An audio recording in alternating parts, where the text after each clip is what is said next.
It's time for Mike Erie's show. He's ripping off Cullinane. He wants to find some fans to talk to, 'cause he's lonely on Saturdays. Mike was told to come up with something, and I guess this is what he did. We should give him some points for trying. Kirk wants to know what the point of this is. Just a warning for all you guys. You'll never get this hour back in your life.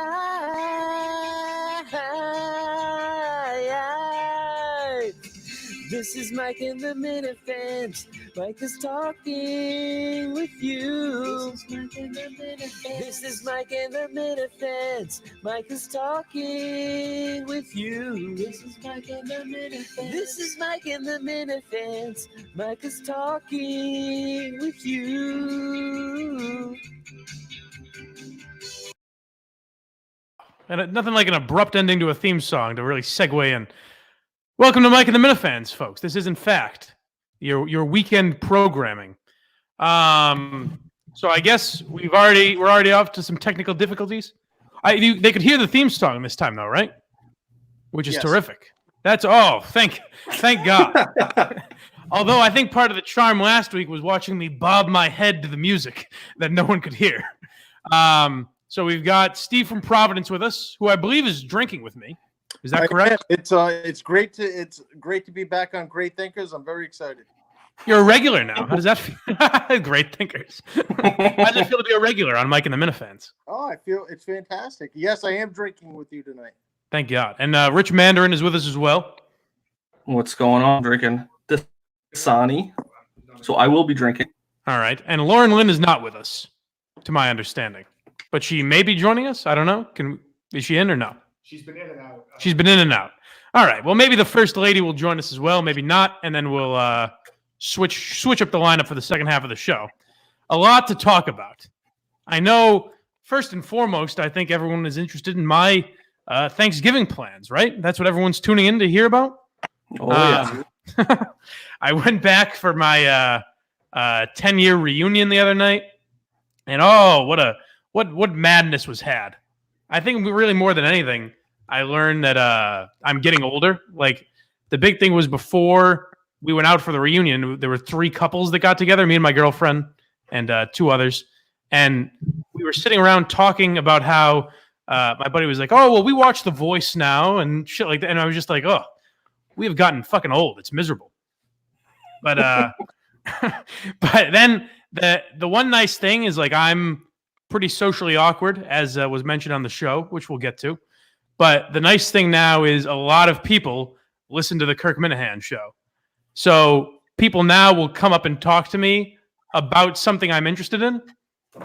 Yeah. So it's just an instant segue where I have something to talk about rather than being like, so how's work? Crazy. Summer flew by, huh? Can you believe it? 10 years it's been. My goodness. It's nice to have something to talk about finally. Sure. But how was everyone's Thanksgiving? Good? It's good. It's busy. No complaints. Oh, you made my Thanksgiving a lot better, Michael. I assume no one's was as awkward as mine.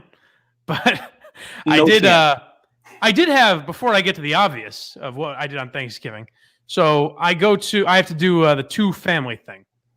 And tell me if you find this odd. So I go to my dad's house for a little bit, and that's essentially my dad's girlfriend's family. My grandparents are no longer with us. No one else on that side of the family lives around here, really. So it's basically my dad, his girlfriend, her son, his wife, her father, that type of shit. Lauren's back in. Lauren, welcome. We'll get to you in a second. Hi. Sorry, guys. Oh, thanks for having. I mean, I don't know. Jesus. I gotcha. Thanks for having. So tell me if you find this odd. I go over to my dad's house every year for Thanksgiving, and then occasionally for like Easter or whatever. Also, I see that side of the family, on sad occasions, both my grandparents' funerals, stuff like that. And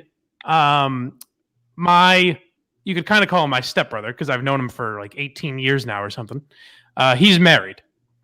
And I have seen his wife now, I want to say 12 years in a row. Possibly more, every year at Thanksgiving. And if you put, I'll be conservative and say $10 million cash on the table right now, and said, Mikey, get 5 guesses. Unless just by pure luck, I could not come up with her name. Is that strange to anyone? No. After, well, yes. I don't think so. That's odd. I really we don't really ever talk. It's not a bit there's no reason for me. I only see her on Thanksgiving. So and there's no point now where I could be like, hey, what is your name again? You know what I mean? That seems too uncomfortable.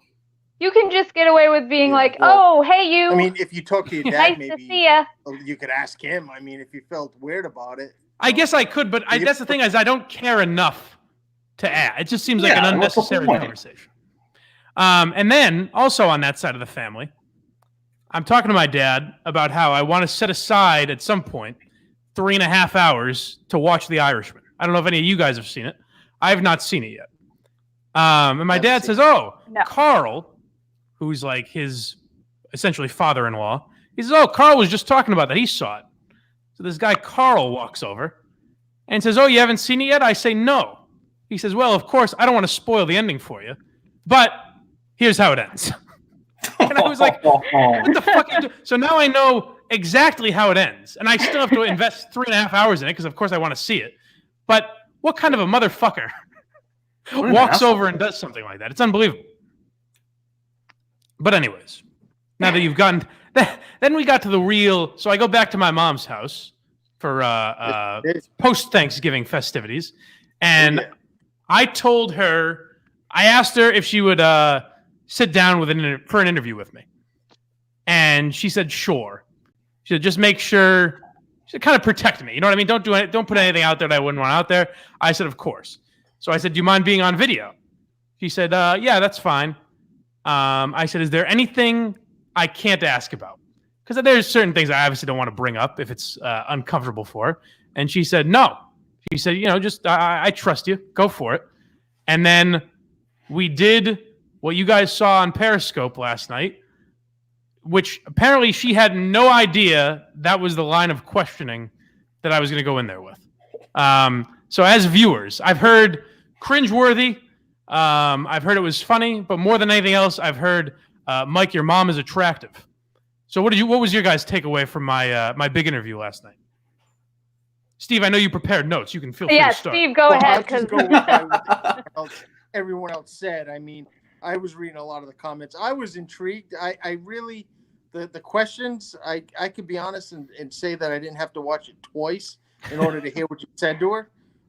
But there were some comments that were said in Discord. They are now calling her the screenshot heard around the world. One gentleman said it would be a goddamn shame if her fat ass husband didn't die suddenly and she became available. Jesus Christ! One guy said that he needs to call a cleaning crew after what he did in his bedroom. Oh my God! I got a message. And other people were as well. I got a message from someone saying that he puked in front of his infant child and grabbed his cousin's tits. And what I did was more embarrassing. And I said, I really don't think so. I don't think that's the case.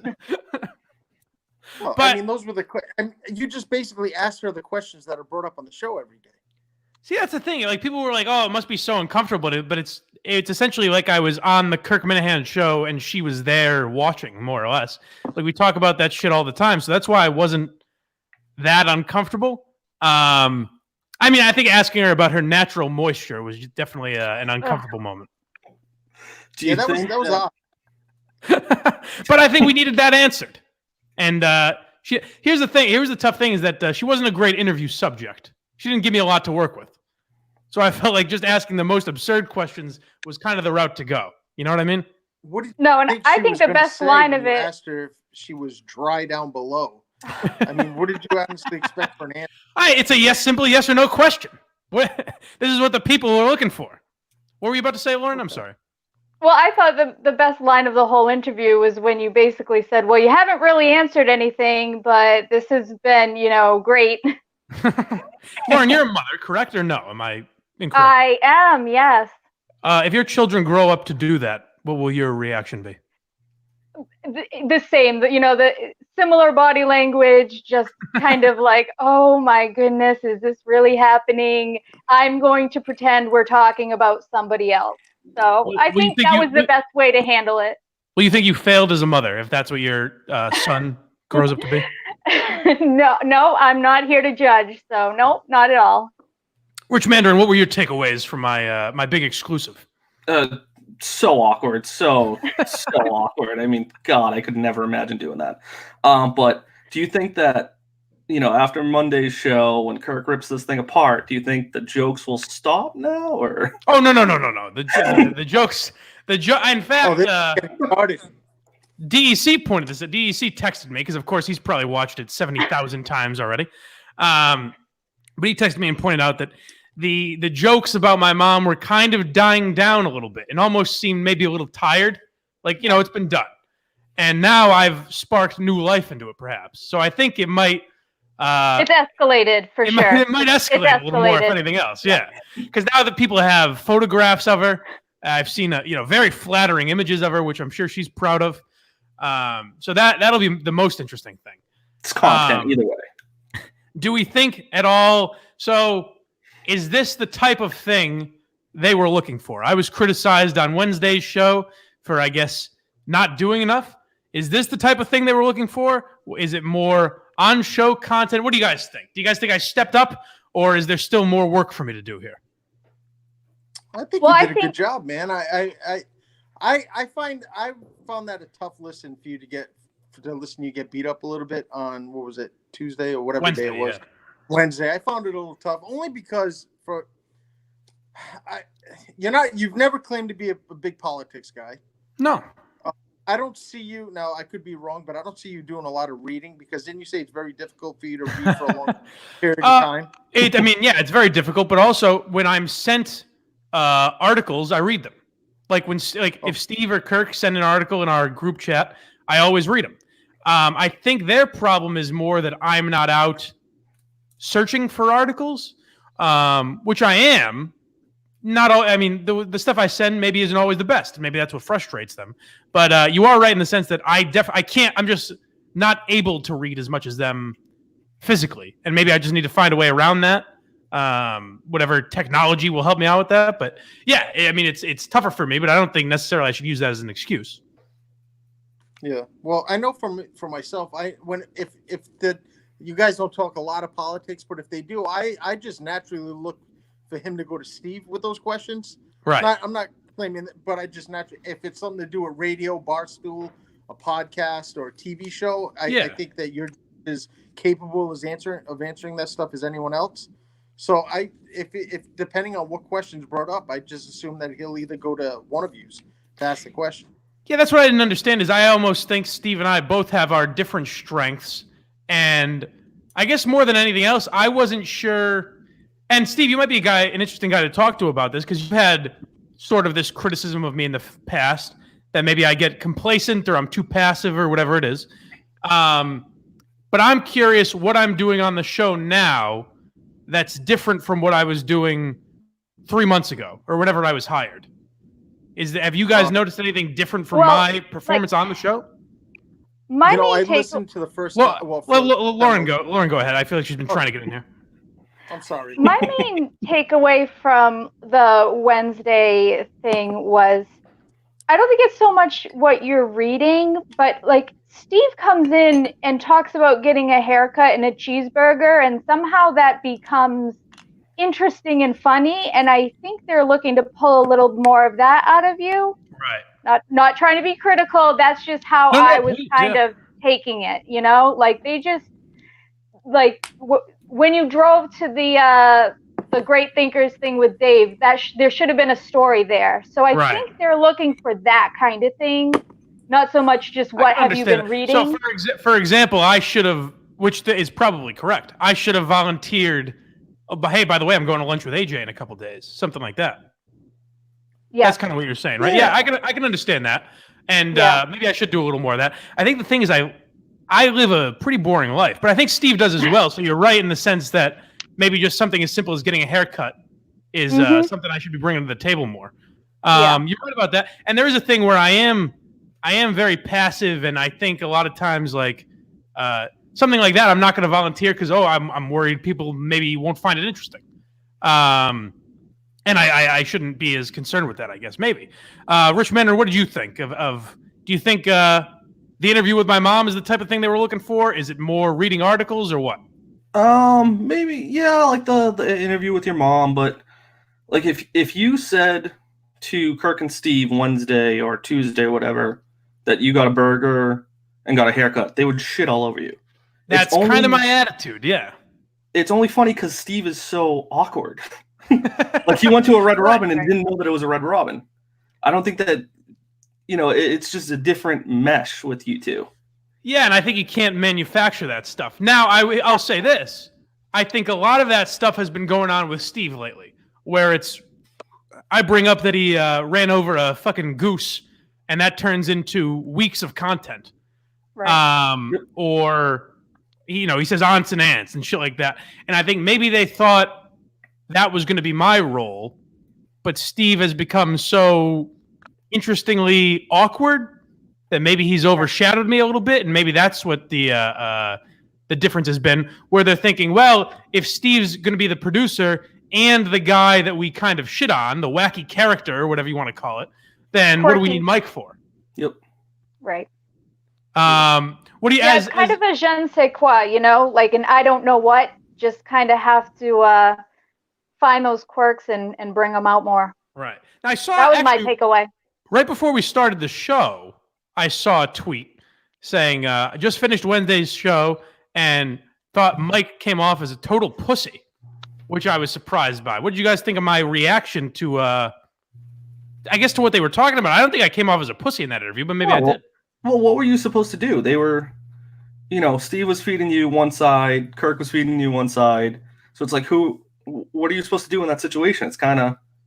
That was my main thing. Is I'm trying to get like they kept going back to the argument of, well, no, Kirk said it. Well, no, Steve said it. Well, no, Kirk said it but wanted Steve to say it. Well, no, Steve knew what Kirk was saying, so he said it. And I was like, guys, it was said. I get that it was said. What I want to know is what can I do to improve that? And it almost seemed like there wasn't a real answer. It's just that they're starting to not like me on the show, or at least that's how I thought about it. What do you guys think of, I guess, what my role on the show has become, and if they started, I don't know, trying to replace me, as they mentioned, or whatever the case would be? Steve, go ahead. Okay. Well, first off, I don't think they're trying to replace you. I think more than anything, the last couple of times Kirk or Steve has said something to you regarding performance, you've done something pretty big the next time around. Yeah. So, I mean, this once again, they said something to you on Wednesday, and you bring out your fucking gorgeous ass mother and create a bunch of content. Now, the only thing I will say is I don't know if they want to, and I don't know how they think or what anyone says, but I don't know if they would want to keep doing that. Or, I mean, you are definitely capable of doing that because you prove it. Right. But do you want to have a fire lit under your ass is the question. Right. In order to do something. That is one thing that's true, is that when it comes up, then the next day I'll do something. But it's so in my mind, it just works out like that. Like Kirk said something about me not making enough prank calls. I made prank calls the next day that were all really good to Zolak and Bertrand and Felger and Maz and all those shows. And then it kind of started this thing where we're going to do prank calls for a month. The fact that I happened to be going home for Thanksgiving allowed me to interview my mother. You know what I mean? Like if I wasn't going home, if I happened to have to be in Boston that night, I don't know what I would have done. So it's been lucky that things have worked out in that way, but I don't know that I'm necessarily the best at coming up with stuff like that. I think I'm better in a collaborative effort where you can throw me an idea and I can make it better, but I'm not the best at coming up with that idea, if that makes sense. Are you scared of being fired? Say again? Do you enter your job as in you feel comfortable with it, or you are in the back of your mind, are you still scared of being fired? Oh, sure. Well, I mean, now more so, but yeah, but I don't even think of it like that. I think of, I want to be good on the show. And I as has been pointed out many times, I don't make a lot of money, so I want to do well enough that in a year or whatever it is, I can go to them and say, hey, I think I deserve a raise. So I want to perform, and I just want to be good on the show. More so than anything, I'm a fan of the Kirk Minahan show, or I was a fan of Kirk and Callahan, and now I'm lucky enough to be on the show, whatever you want to call it. I enjoy that type of radio a lot. So I want to be good because I think the Kirk Minahan show is one of the best podcasts in the world, and I'm lucky enough to be on it. So I want to make it entertaining. So I don't know. Maybe I get complacent in the sense, but I mean, so I spent, since the first time this was mentioned, 2 weeks ago, whatever it was, I've been nonstop thinking of shit to do that either hasn't worked out or the timing hasn't been right or whatever. My problem is I feel like there's not a lot of collaboration with Steve. Steve brought up Cullinane and my chemistry with Cullinane as almost, I don't know if that was like a shot at me or what it was, but he said I was better when Cullinane was on the show, which, A, that's great that he thinks I've been shitty on the show for 4 months now or something. So thanks for not saying anything, Steve, until now. But he thinks my chemistry with Cullinane was better. I think that's because every day after the show, me and Cullinane would throw back ideas back and forth or whatever. Steve doesn't really do that. I think Steve looks at it as I'm his underling. So I send him shit with timestamps of the show or articles or stuff about merchandise or whatever I do. And Steve says, okay, that's Mike doing his job. Good boy. But there's no... I think Cullinane looked at us more as equals, where Steve looks at me as an employee, if that makes sense. Sure. Maybe, but I think they're telling you now's the time to be more assertive. And I know that's easy. It's easy to say that than if it's not your personality type to just go out and do it. But they're basically telling you to do that. So at this point, I think it's okay to, get a little aggressive in there. So I would agree. They seem to dance around exactly what they're trying to tell you to do. But I think that really is because they're looking for just something naturally to happen as opposed to there's no one thing they want me to do. Yeah, exactly. So that was how I took it. Now let me get into my issues with Steve Robinson for a moment. Oh boy. And that would be the idea. I mean, I'm sure Kirk brought it up in hopes to mention it on the air, and I'm sure there are feelings that Steve spoke that Kirk would agree with. Whatever, that's fine. This idea that Steve won't just say it is what really bothers me. And the thing that pissed me off more than anything was, I mean, I will admit, maybe it sounds like I'm being a pussy talking about it 2 days later rather than on the show, but I have a very Costanzian quality where I'll drive away thinking like, this is what I should have said in that moment. So I'll talk about it on Monday if they want to get back into it. But my problem with Steve more than anything is this is kind of the talking down thing, like looking down his nose at me that I was referencing, where I was like, I don't think Steve thinks I'm funny on the show or doesn't think I add a lot. And his response was, well, I admire Mike in the sense I can't imagine being blind. And hey, it takes a lot of courage to come in and work for free for 3 months and whatever he did. It's like, okay, but you're not saying that you think I'm good on the show. What you're saying is, hey, this is a blind guy. We should all kind of pity him almost. So I think there is an element of Steve looking down at me. And the thing I mentioned was, like if I say something dumb, for example, Steve said Mauri Povich, whatever he said. I jumped on that and said, what the fuck are you talking about? If I said that, Steve would go and just kind of snicker under his breath. Like, oh, dumb Mike. This poor idiot. Let me look down my nose silently behind the glass. Whereas I say, hey, let's make fun of this guy for the next 20 minutes because he said Mauri Povich. Steve looks at that and said, this idiot doesn't know that there's 9 Supreme Court justices, not 7. Which, by the way, I stand by not knowing. When will that information ever help me? I get that Steve is smarter than me and a well-read guy. When is it ever going to influence my life? There are 9 Supreme Court justices. I think that'll get me out of this jam that I'm in. When is that ever going to help me in life? No, you're fine not knowing that. Do you It's think fine. that it might be that you guys? Oh, I'm sorry. Go ahead, Lauren. Go ahead. Nope, that was all I had. Go for it. What were you going to say, Steve? The only thing I was going to say is you two might have vastly different personalities, and something that you think is funny, he just might not. So I don't know necessarily if it's him looking down on you. Yeah. It just might be you guys have two different ideas of what is comical. Which is true. Which is true. I was making my free sportsbook picks, which, by the way, the consistency has continued. If you look at my Thanksgiving picks, go to freesportsbookpick.com. The consistency has been unbelievable. Sign up, baby. Fade Mike should be trending on Twitter. That's how you should all be placing your bets. But I said something a few weeks ago, and I think it was like the Steelers playing the Bengals. I was going with this, and I said the Cincinnati Bungles, which is what Chris Berman calls them. That was the reference I was making. And Steve goes, did you say bungles? Like he was going to get me.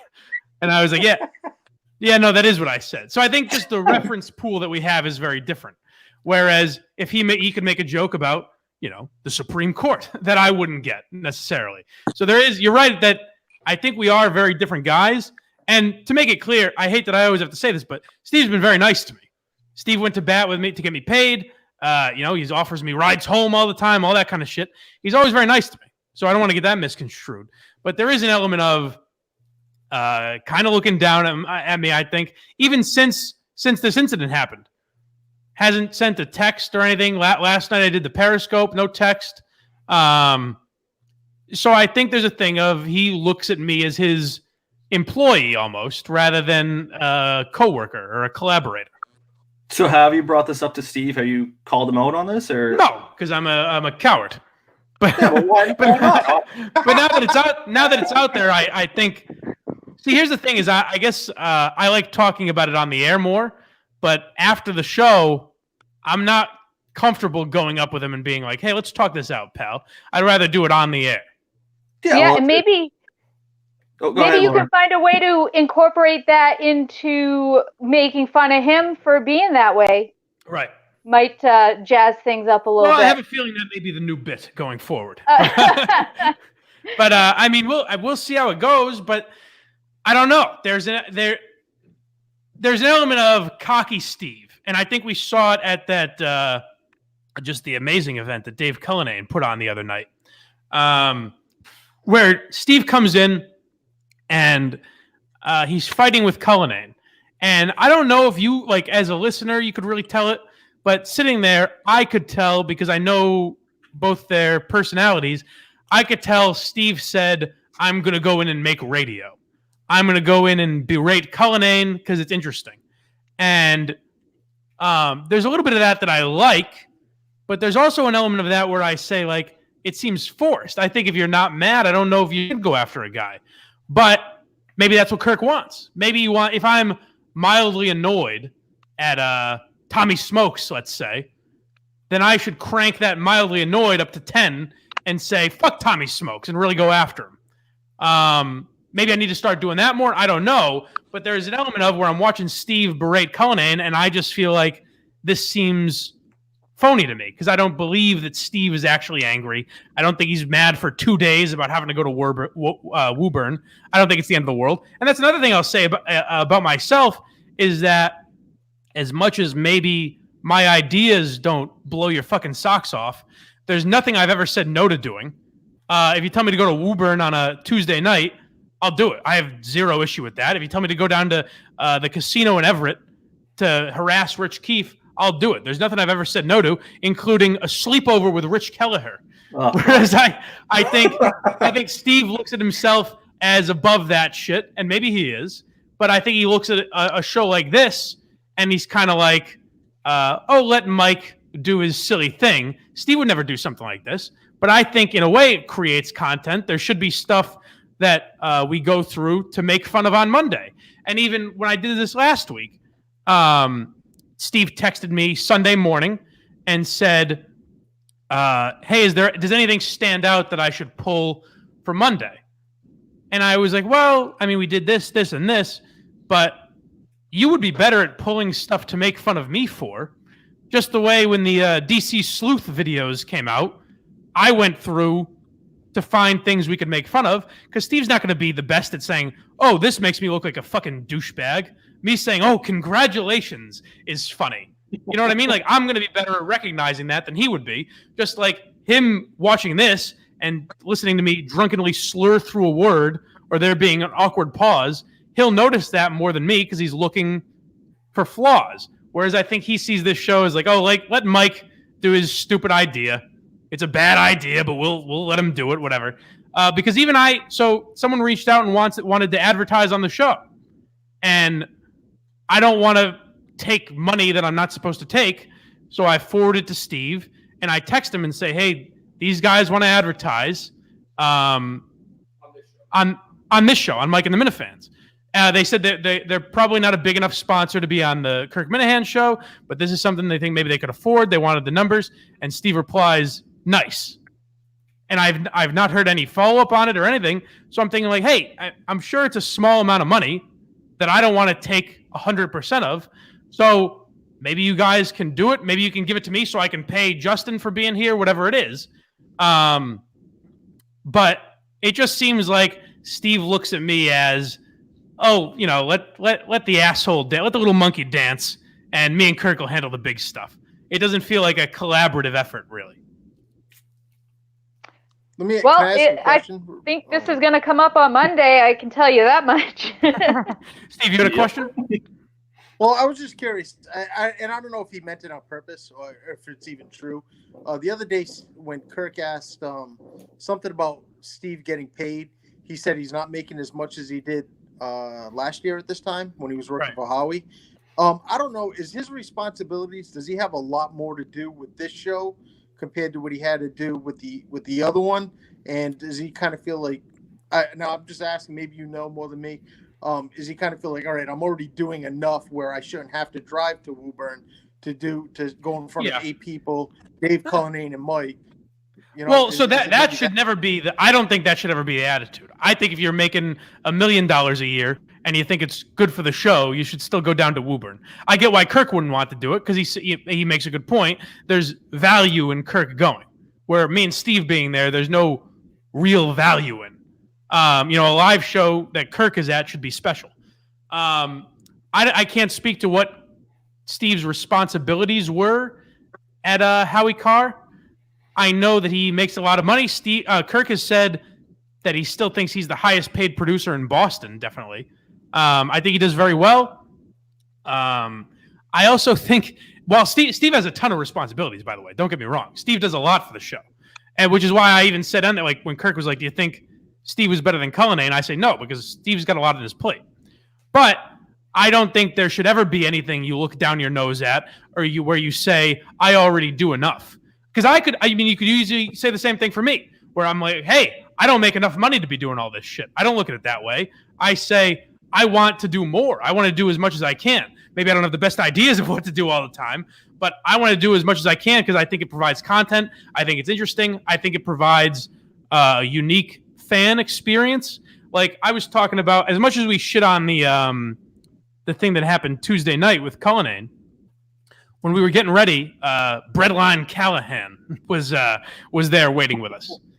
And me and Cullinane are certainly not stars, but I always equate it to like the Opie and Anthony world, where back in the day, if I was waiting around at an event with Sam Roberts and E-Rock, like two of the producers of Opie and Anthony, I would think that was pretty fucking cool. I think the Madawaska thing is very cool. The Vigil was very cool. All that type of shit. I think we're kind of creating an environment that Barstool used to do a little bit, where it's very interactive and you get to hang out with the guys. And I don't know if Barstool might be too big to even do it anymore, but I think it's unique to get to interact with people that are on the show on a Tuesday night. And I would assume Steve has some appreciation of that. And I don't know. I mean, maybe his complaining about having to go to Woburn was a little forced or a little played up for the air. But I think you should look at that as always an opportunity to increase fan interaction, which is, I think, something we have going for us that's really cool and unique. Yeah, well, even something like this where you just have, fans coming on to talk to a personality on the show is unique in of itself. I mean, I don't see a lot of places doing things like this. I mean, to have Steve from Providence, Lauren, myself, Right. You're going to have more people on after us. Yeah, I mean, I think this type of thing is very cool, and I think it's something that Steve wouldn't do and kind of looks down on a little bit. What I think is, let me ask you about this. This was something that got brought up. So when I originally asked Steve, what am I doing wrong? Like, what's an example of something I'm doing that's wrong? He brought up, so on Monday, we didn't even really talk about it, so I don't know if you guys know anything about it. There's a story from Messiah College where this kid, there was a, change.org petition trying to get this kid kicked out of school because he was tweeting things comparing abortion to the Holocaust and slavery. Zach McDonough, I think his name was. He's comparing abortion to slavery and the Holocaust and all these, atrocities that have happened throughout history. And the kid on Twitter, it seemed to me like, was trying to be a Gavin McGinnis type or a Milo Yiannopoulos type. But he wasn't as good at it as those guys. He was trying to be absurd and outrageous to prove a point about social outrage, I guess. That's how I took it anyways. And I thought it was interesting because they want to kick this kid out of school for a freedom of speech issue.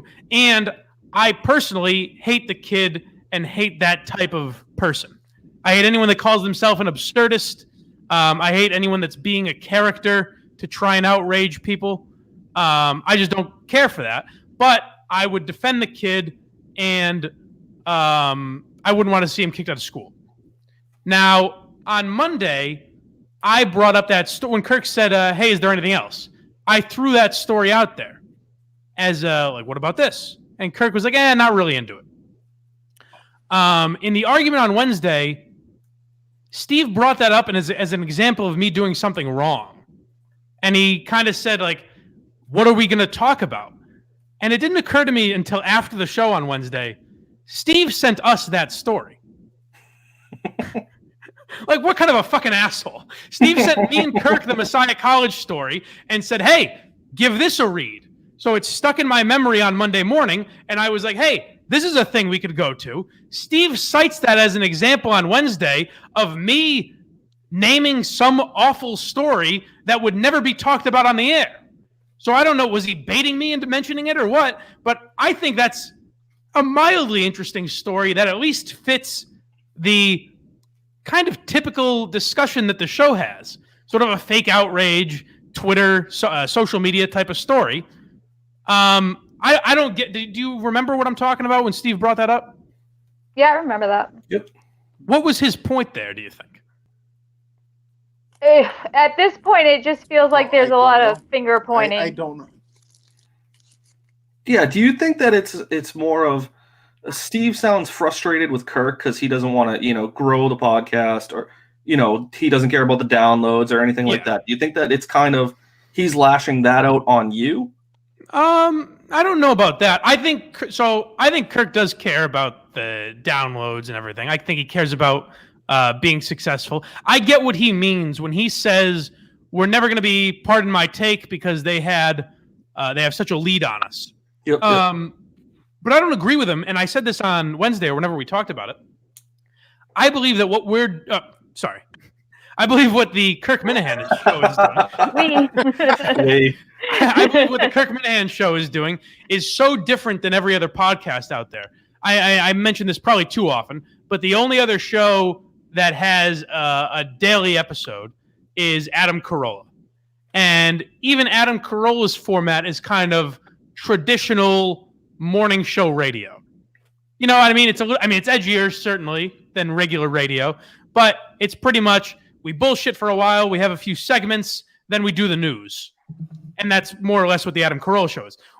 The Kirk Minahan show is very different and very unique. It's its own little world, and I believe it's filling a void. This is another thing. A couple Mick Ultras, and I'll really get to the nitty-gritty of what bothers me about this episode. I mentioned on the show on Wednesday that I believe the Kirk Minahan show is filling a void that Howard Stern, Opie Anthony left behind that has not really been filled. There's no show like that. And you can say Kirk is ripping off Stern, which I don't agree with. I think there's a huge difference between influence and ripping someone off. Kirk is very clearly influenced by Howard Stern. He would admit that to you. But there's nothing we do that is a direct ripoff. That Kirk does that's a direct ripoff. Even you can say, well, they did parody songs and prank phone calls. That's true. But when we play fan phone calls or mine or the parody songs, those aren't ripoffs of what Howard Stern was doing. They kind of created that model, and fans of this show made it unique and made it their own, and made it with references to Kirk's show and everything like that. So there's nothing being ripped off of Howard Stern. So when I say that the Kirk Minahan show is filling a void that was left behind by shows like Stern, Steve chimes in with, so you're saying Kirk is ripping off Howard, or is a lesser Howard Stern? And I was like, it's not even remotely what I was saying, Steve. I was pointing out that the show has potential to be the biggest in the country because it's filling a void that the biggest radio show of all time left behind and hasn't been filled. I think there's clearly an audience. Stern had 10 million listeners a day or whatever the fuck it was. So clearly there's an audience for that type of content. And it's not the exact same show. There's not the shock value of like, a girl, we're going to throw baloney at this girl's tits while she rides a Sibian. There's not that element of it. I understand. But my favorite parts about Stern, I think, and Opie and Anthony, I think exist in the Kirk Minahan show. And I believe Kirk has a head start on anyone trying to fill that void in podcast form. And that's why I believe it has potential to be a gigantic podcast. But I think it's important to not even really worry about those things and just worry about having your show be the best that it can be. Yes. And I think that's what Kirk does, which is very good. Yes. I think as a producer and as kind of the head of Kirk Minahan show industries, Kirk is the real head, but Steve's the guy that has to deal with it every day.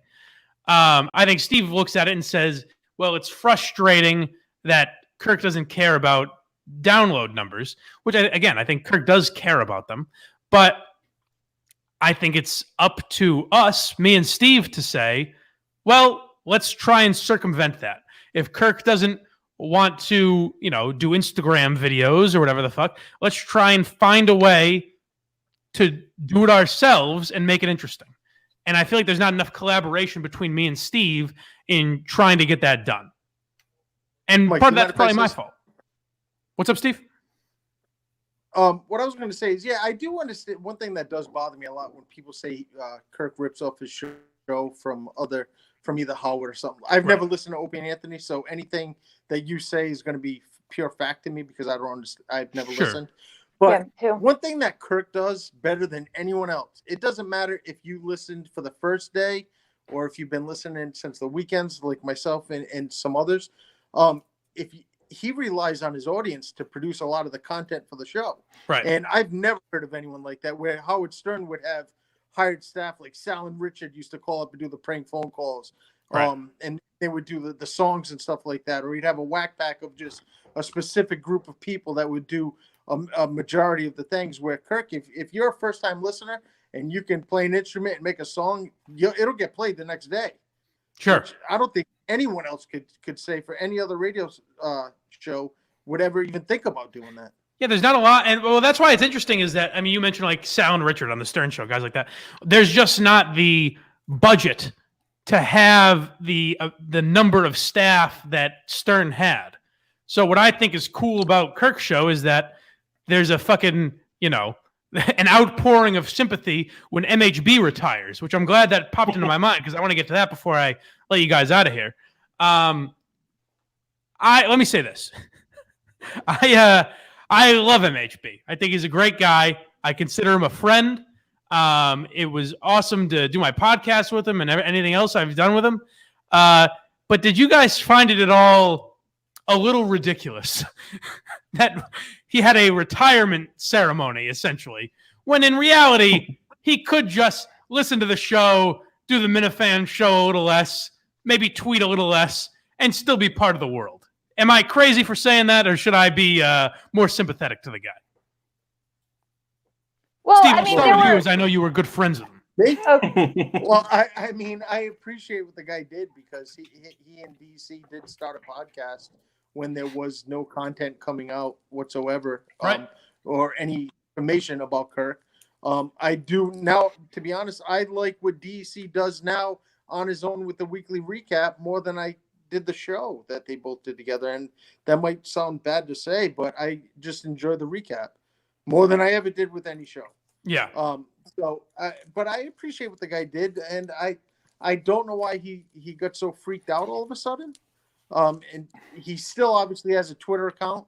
He took down his picture, what I thought was odd, his face. Yeah. So I don't know if that did have to do with the new job. Maybe he was embarrassed about. He was very concerned. I would call it more than embarrassed. I would call it paranoid. He was very, or concerned, I guess, maybe. He was very concerned about people finding him and going after his job. And I've said it 10 million times, but I really do not believe that MHB ever did anything that would cause anyone to find a clip and say, well, look at what this awful guy said.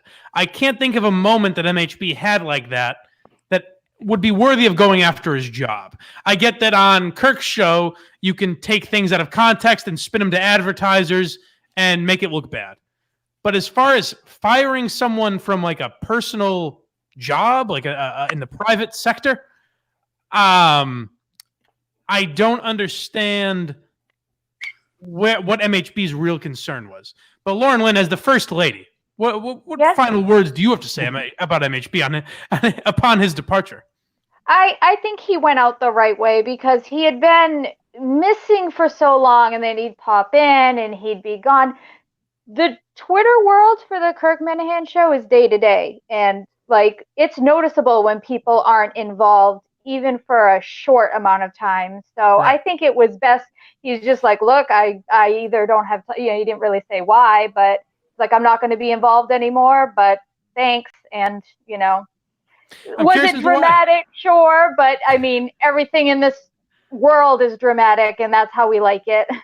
Well, he did. I mean, he promised me a phone call this week to explain himself, and my phone has not rung, which is well, he can go on the shit list with Steve, I guess. So I don't know. Rich Mandarin, I've heard you were trolling MHB, or am I wrong about that? Am I? Is it the other Rich Mandarin?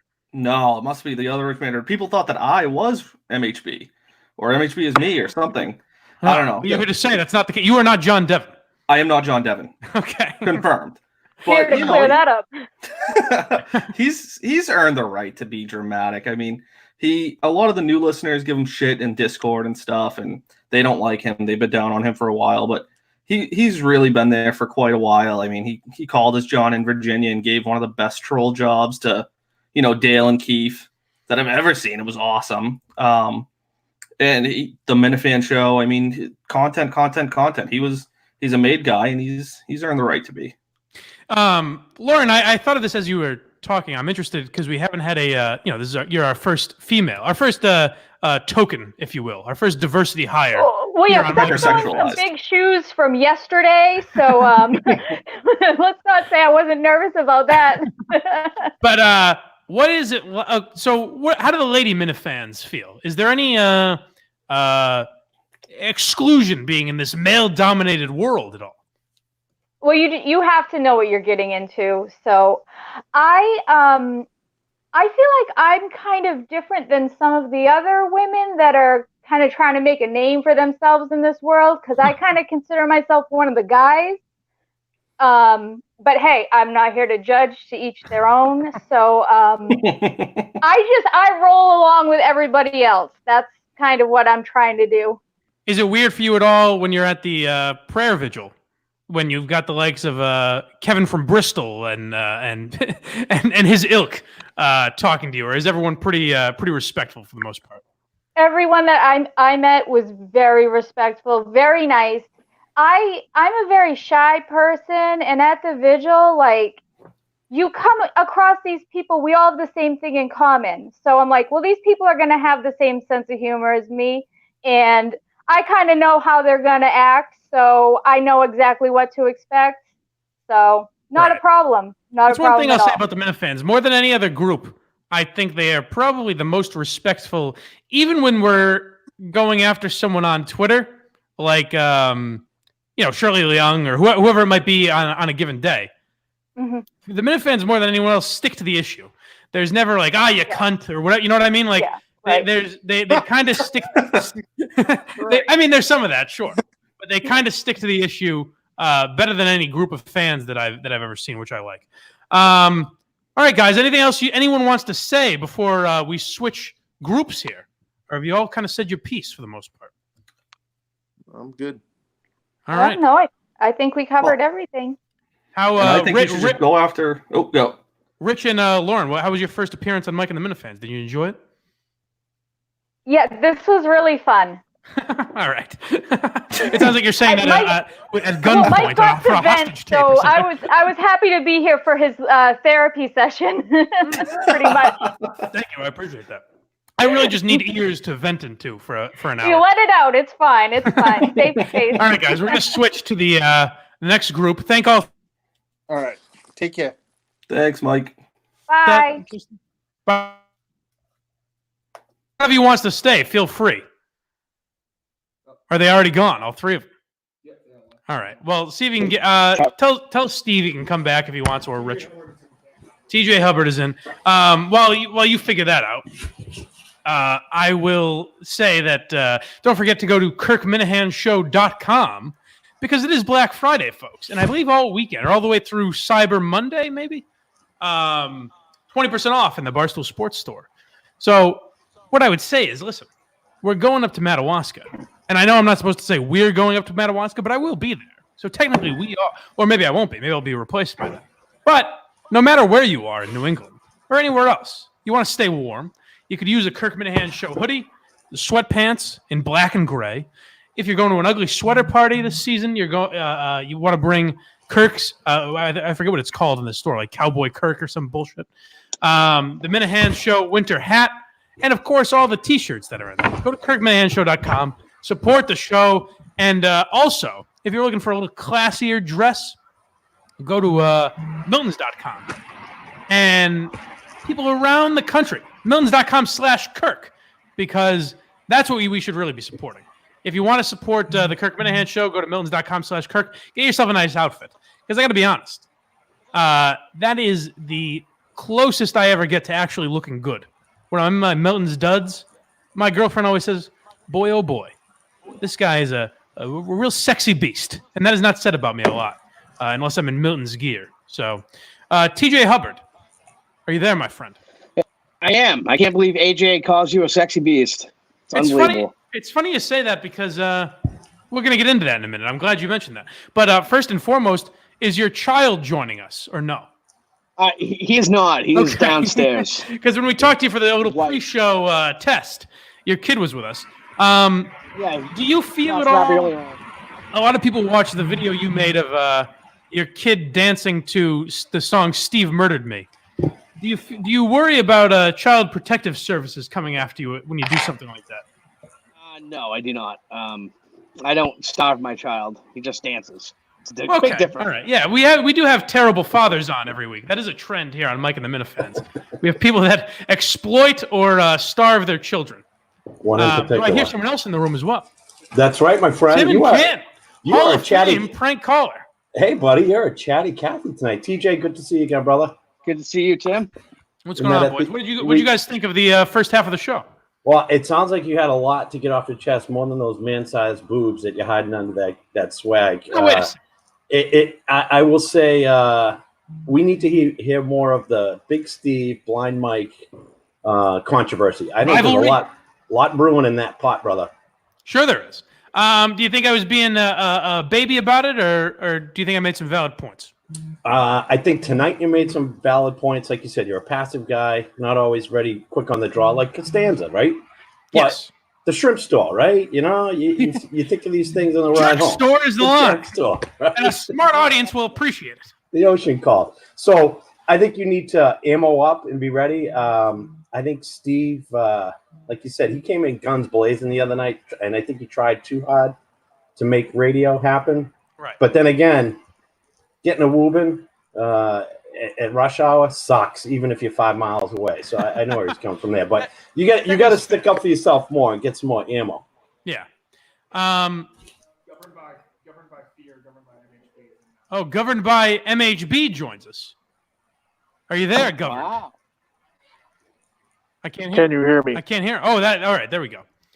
Oh, Boys, so I ended with the last group talking about MHB. Do any of you have words? Was MHB being a little dramatic with his retirement ceremony, or do you think it was warranted?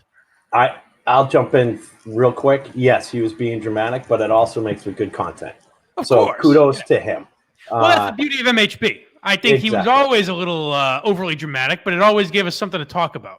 It's a roller coaster ride. It goes up and down like his voice, and I wouldn't have it any other way. Although we've lost a few more Minifans.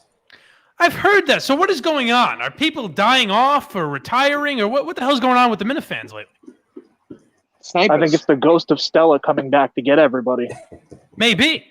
Now, is there anything to, because, I see KMS Quotes has been lackadaisical lately. I got a message from another Minifan, lesser known, Steve from Gloucester. Says he's retiring as well.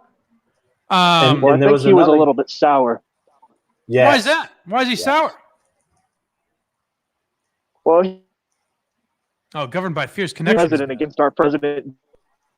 Can you hear me? Yeah, I can hear you now. Go ahead. All right. I was just saying, I think Steve from Gloucester, I mean, I like the guy, but he was a little sour after not being added to the ballot against DEC for president. I think that had a lot to do with his decision, perhaps. I'm not really sure. Were people being left off the ballot? What is this about? Yeah. I mean, it was a controversy. Oh, I don't know about this. This is a democracy. I think anyone should be able to enter. No? Well, it was all a Discord thing. If you're not in the Discord, I dip in, dip out. But if you weren't in the Discord, you're not getting nominated. But he did ask, like Govern said, he asked to be nominated, completely ignored, which is good content, right? What's the reason? What's the reason for ignoring him?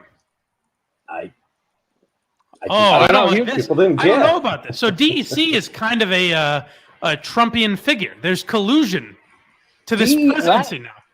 I don't think it was DEC though. Yeah, it wasn't him, but he's starts Kim from the top. Jong-un. He's Kim Jong-un. He's trying to set up a dictatorship with, passing this down from nice little hands there, TJ. Passing it down from generation to generation and fighting and killing off all opposition. I mean, the guy, you ever see his basement? It looks like he's got an escape hatch above where he does his podcast from. I don't know if that's to keep people in or out. So I feel like Kirk was very down on the Minifans the other day, and now all these people are retiring and having farewell tours for themselves like they're Derek Jeter. Do you guys think the Minifans have been underperforming lately?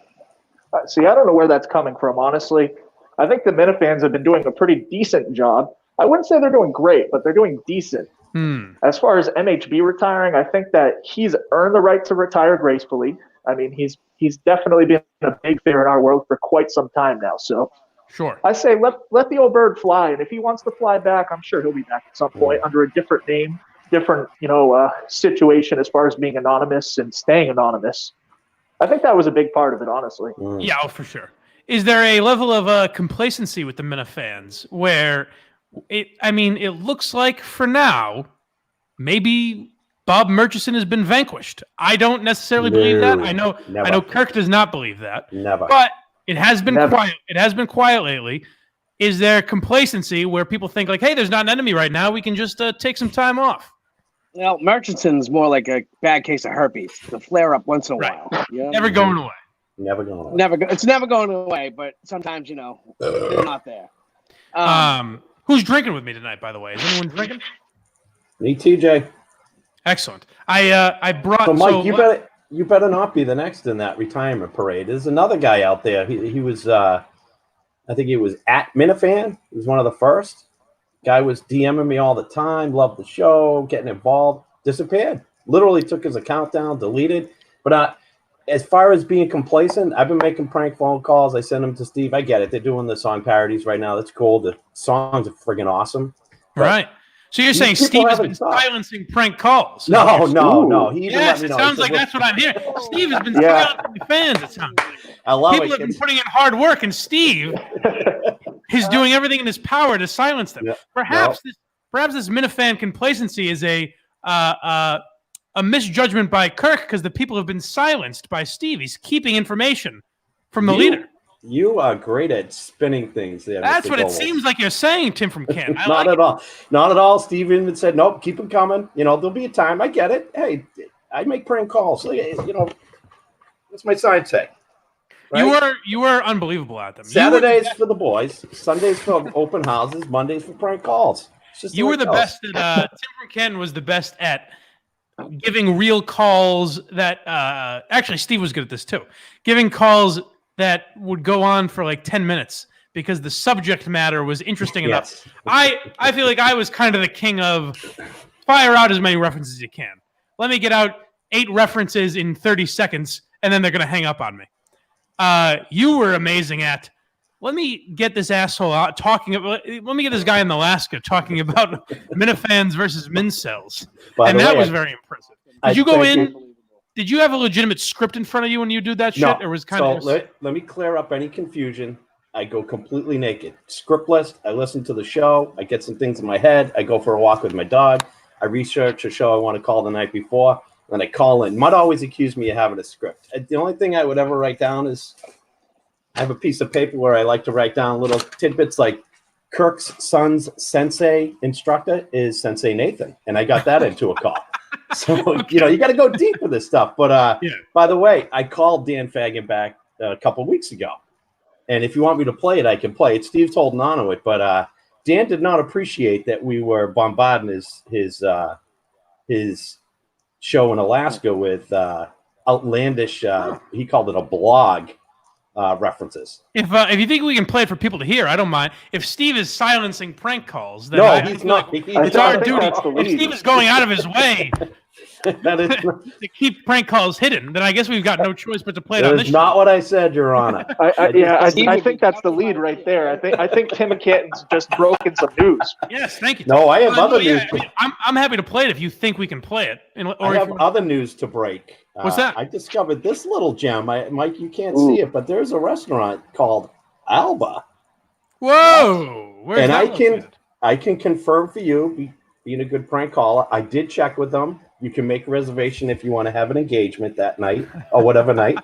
They will give you a special table. It's located in Quincy. I'll even drive you, buddy. It's an Albanian restaurant. I'll keep that in mind. A restaurant called AJ's. Oh, I'm glad you said that. So we mentioned earlier on the show that I did, in fact, have a date with AJ last week. Unbelievable. Is this that weird? Do people find it odd that? So AJ and I have become friendly, if you know what I mean. We're down on this. we're text buddies, and she asked me to go to lunch.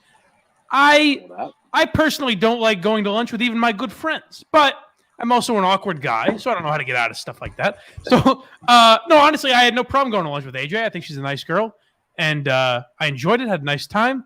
I did pay like a gentleman, so if you want to call this a date, I guess that might be how it's defined. But I heard someone say they're down on this. State your case.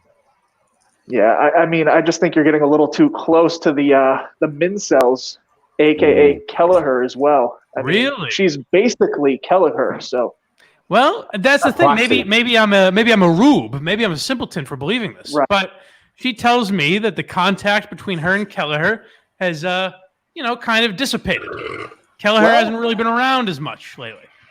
So I have a question. Did BM have AJ give an HJ or a BJ on the QT? No. I'm a very, very loyal boyfriend. Alba is the love of my life. So let's not put any crazy rumors out there. Now, whatever was happening under the table is our business. But I think it was a unbelievable. What's going to happen in Madawaska? Well, she is coming to Madawaska. Alone. Blind Mike Scroopy. No, Maybe- Blind Mike Scroopy's coming too. Blind Mike she Scroopy is. is coming as well. That's interesting. Might be a battle royal up there. So I'd like to Blind see Mike it. Scroopy, what do we Or if think? there's a fight. Blind Mike Scroopy, real girl, or Oh yeah, she's real. Yeah. we think she's real now? Oh, yeah, Real she's girl, not real Minifan. Oh, really? Why do you say that? Agreed.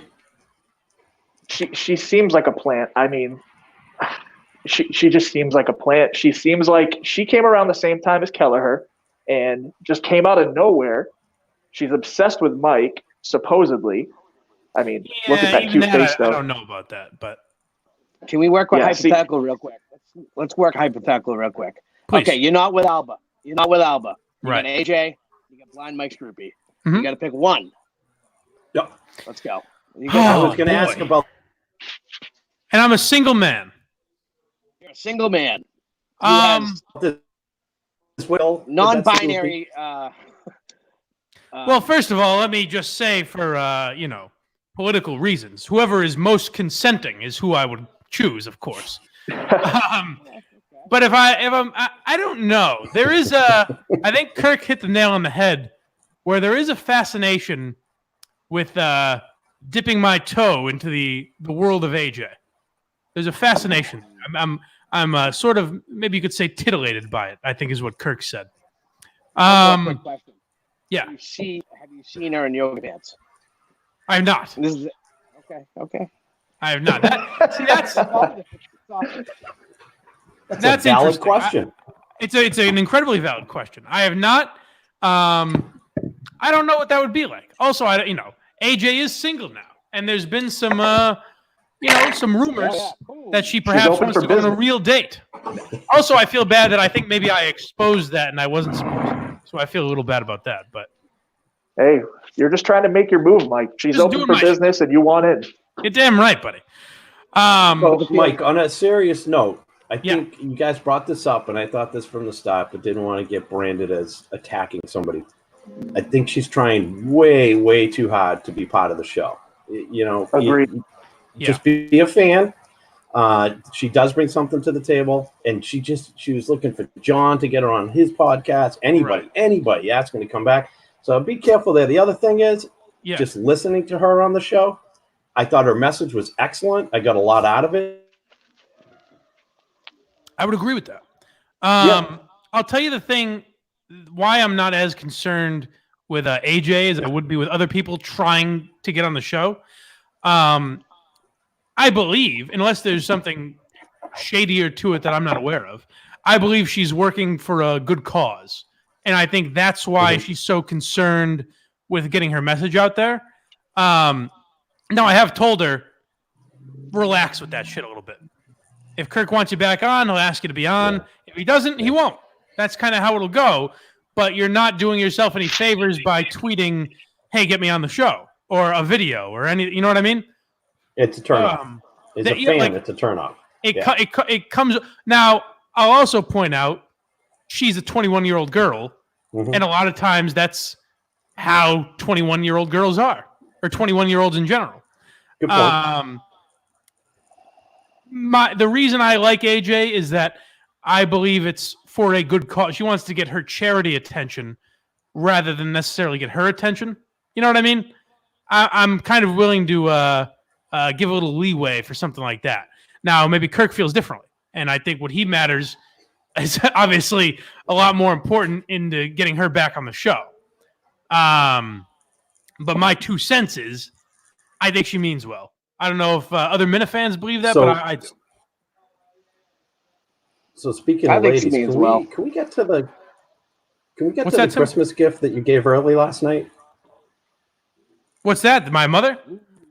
That interview.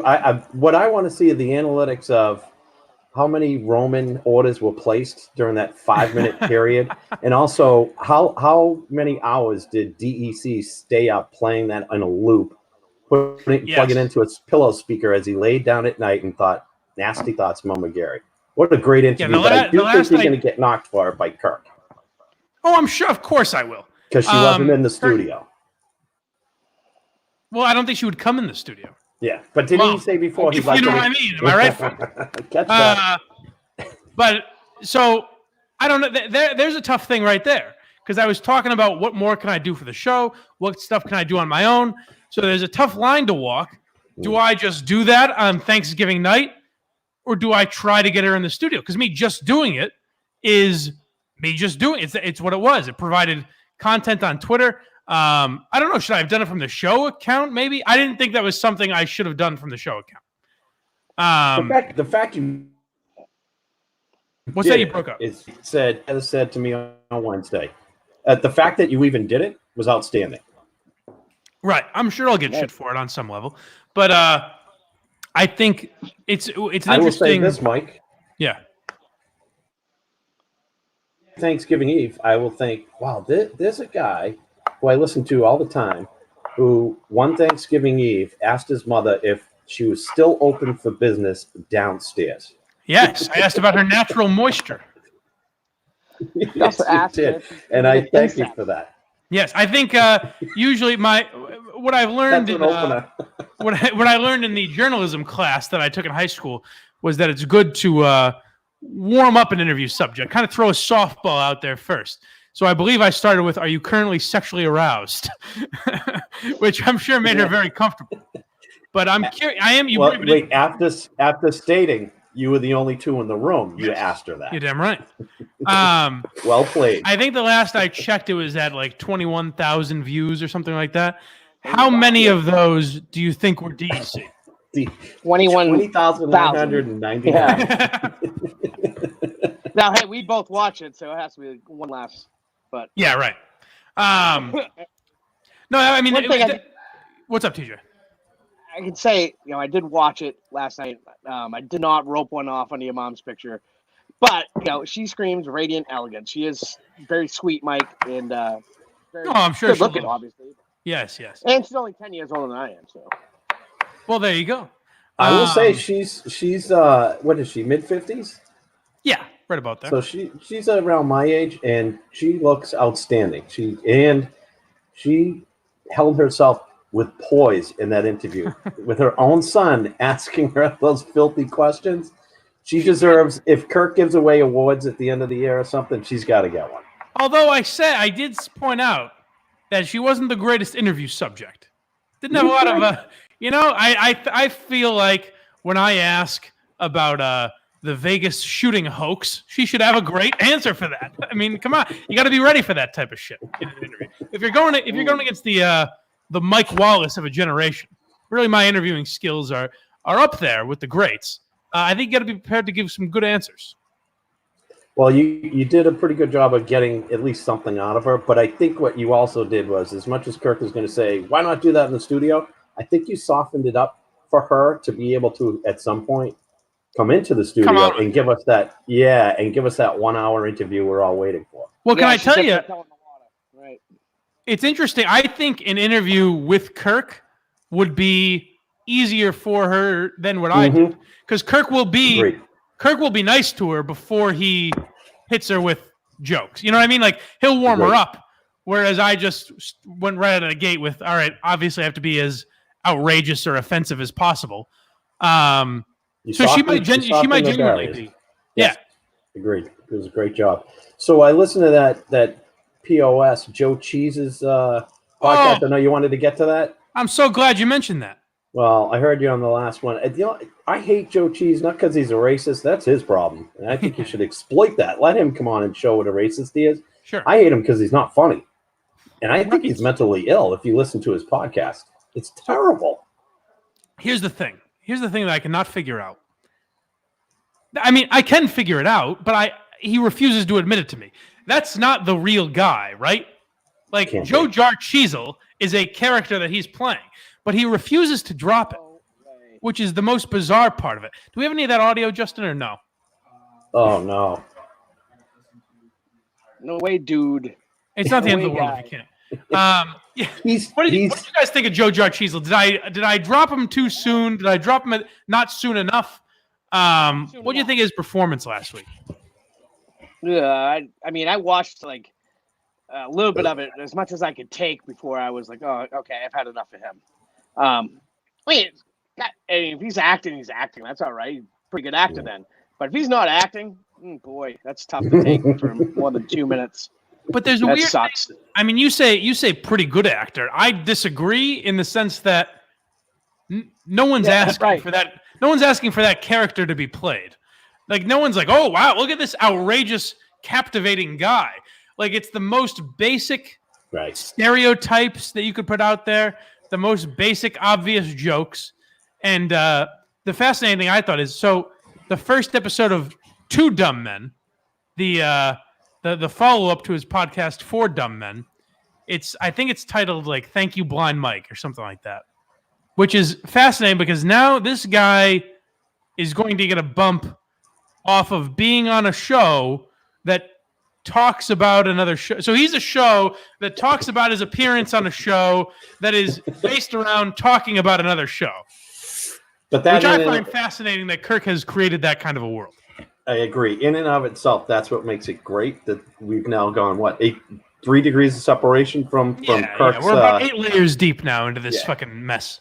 It's I'm with TJ. If it's not an act, I mean he's a poor man's Andy Kaufman. He won't let it up. So that part is a little bit funny, but it's tiring when you hear people that try to imitate a Boston accent. They overdo it. They sound stupid. Yeah. He's trying to, he think the last one it was him and his quote unquote brother Pete having a conversation. There's no change in Perky Pete, no change in diction, accent, whatever his words are. He's totally unprepared. There is something that could be there. I think you should have let him on and let him continue to rant and really show his true colors and how ignorant he is.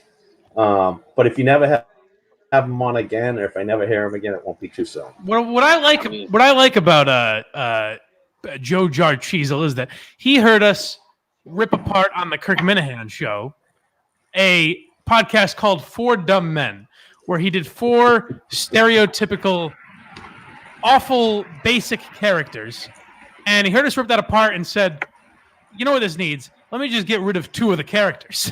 Two Dumb Men." Great instinct. So Justin has this so that apparently the audience and you guys will be able to hear it. Let's play a little bit of it and just get a feel for what Two Dumb Men is all about. By the way, the second hour of this show is now just the Joe Chisel hour. We just talk about about this. So he has done something. He's done. I mean, for what it's worth, he's done something. We are saying his name. That's true. Do you have it, Justin? They glued it over this fucking old wrinkly face that he has now. I don't know. It's fucked up looking. But on to our next topic. Dude, how about your boy Smollett over there? What the fuck, man? This fucking asshole. Everything goes away. You know what I mean? Fucking the Obamas came in, saved this fucking ass. Now this prick is coming out going after the fucking police department after all the fucking false accusations. What I like is that Joe Chisel is taking on social issues. You know what I mean? Like there's this obvious character there, but he's like, hey, let's get down to brass tacks here. There's problems in this country that need to be rectified. Was that Perky Pete or was that Joe? That was Joe Chisel. Can we hear any of Perky Pete? Perky Pete. It might be tough for you to find. I understand you're pulling this on the fly. And I like that he changes his inflection by getting a gob of goo in his throat and trying to talk with an overdone accent. It's very interesting because as much as he says he wants, he thinks that's interesting. He thinks it's very funny because when he first reached out to me, he's like, "Hey, I'm a local comedian. I think I'm really on to something here." So it's fascinating to me the mindset of listening to that, doing it, re-listening to it, and saying, "I'm on to something." Totally agree. That's the part I love is that he actually talks to people and says, "You should hear what I'm doing, what I'm creating." That part I do love about him. At least he had the balls to put himself out there and show how bad he is. Governed by Fear. I know you're a guy. You supported my old podcast, Trash Talk. You were a big fan, or at least claimed to be. So you can. Oh, he's not. Governed by Fear is gone. Oh my goodness! I had a big question for Governed by Fear. Damn it. But is there an element of respect at all from TJ or Tim? Does this guy, maybe he understands if he wants to get on the Kirk Minifans show, maybe he understands how to do it, Or do you just say, under no circumstances is this the way to go about it? This is not the way to go about it. I mean, that one, being racist is probably not great. No. Good point. Having a name as Mr. Chisel. Do you remember Mr. Chisel? What movie that's from? No, I don't. Mr. Chisel was from Grandma's Boy. Oh, right? okay.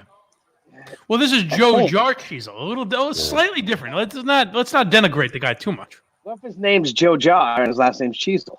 That could be it as well. Yeah, no. Well, here's my problem with him is He had more views than the Pod's Giving, though. The EI put out the other day. that's definitely true. So my problem with him is he kind of put me in a position of, listen, I'm a guy that kind of what I'm all about is say whatever the fuck you want. Nothing should be off limits, anything like that.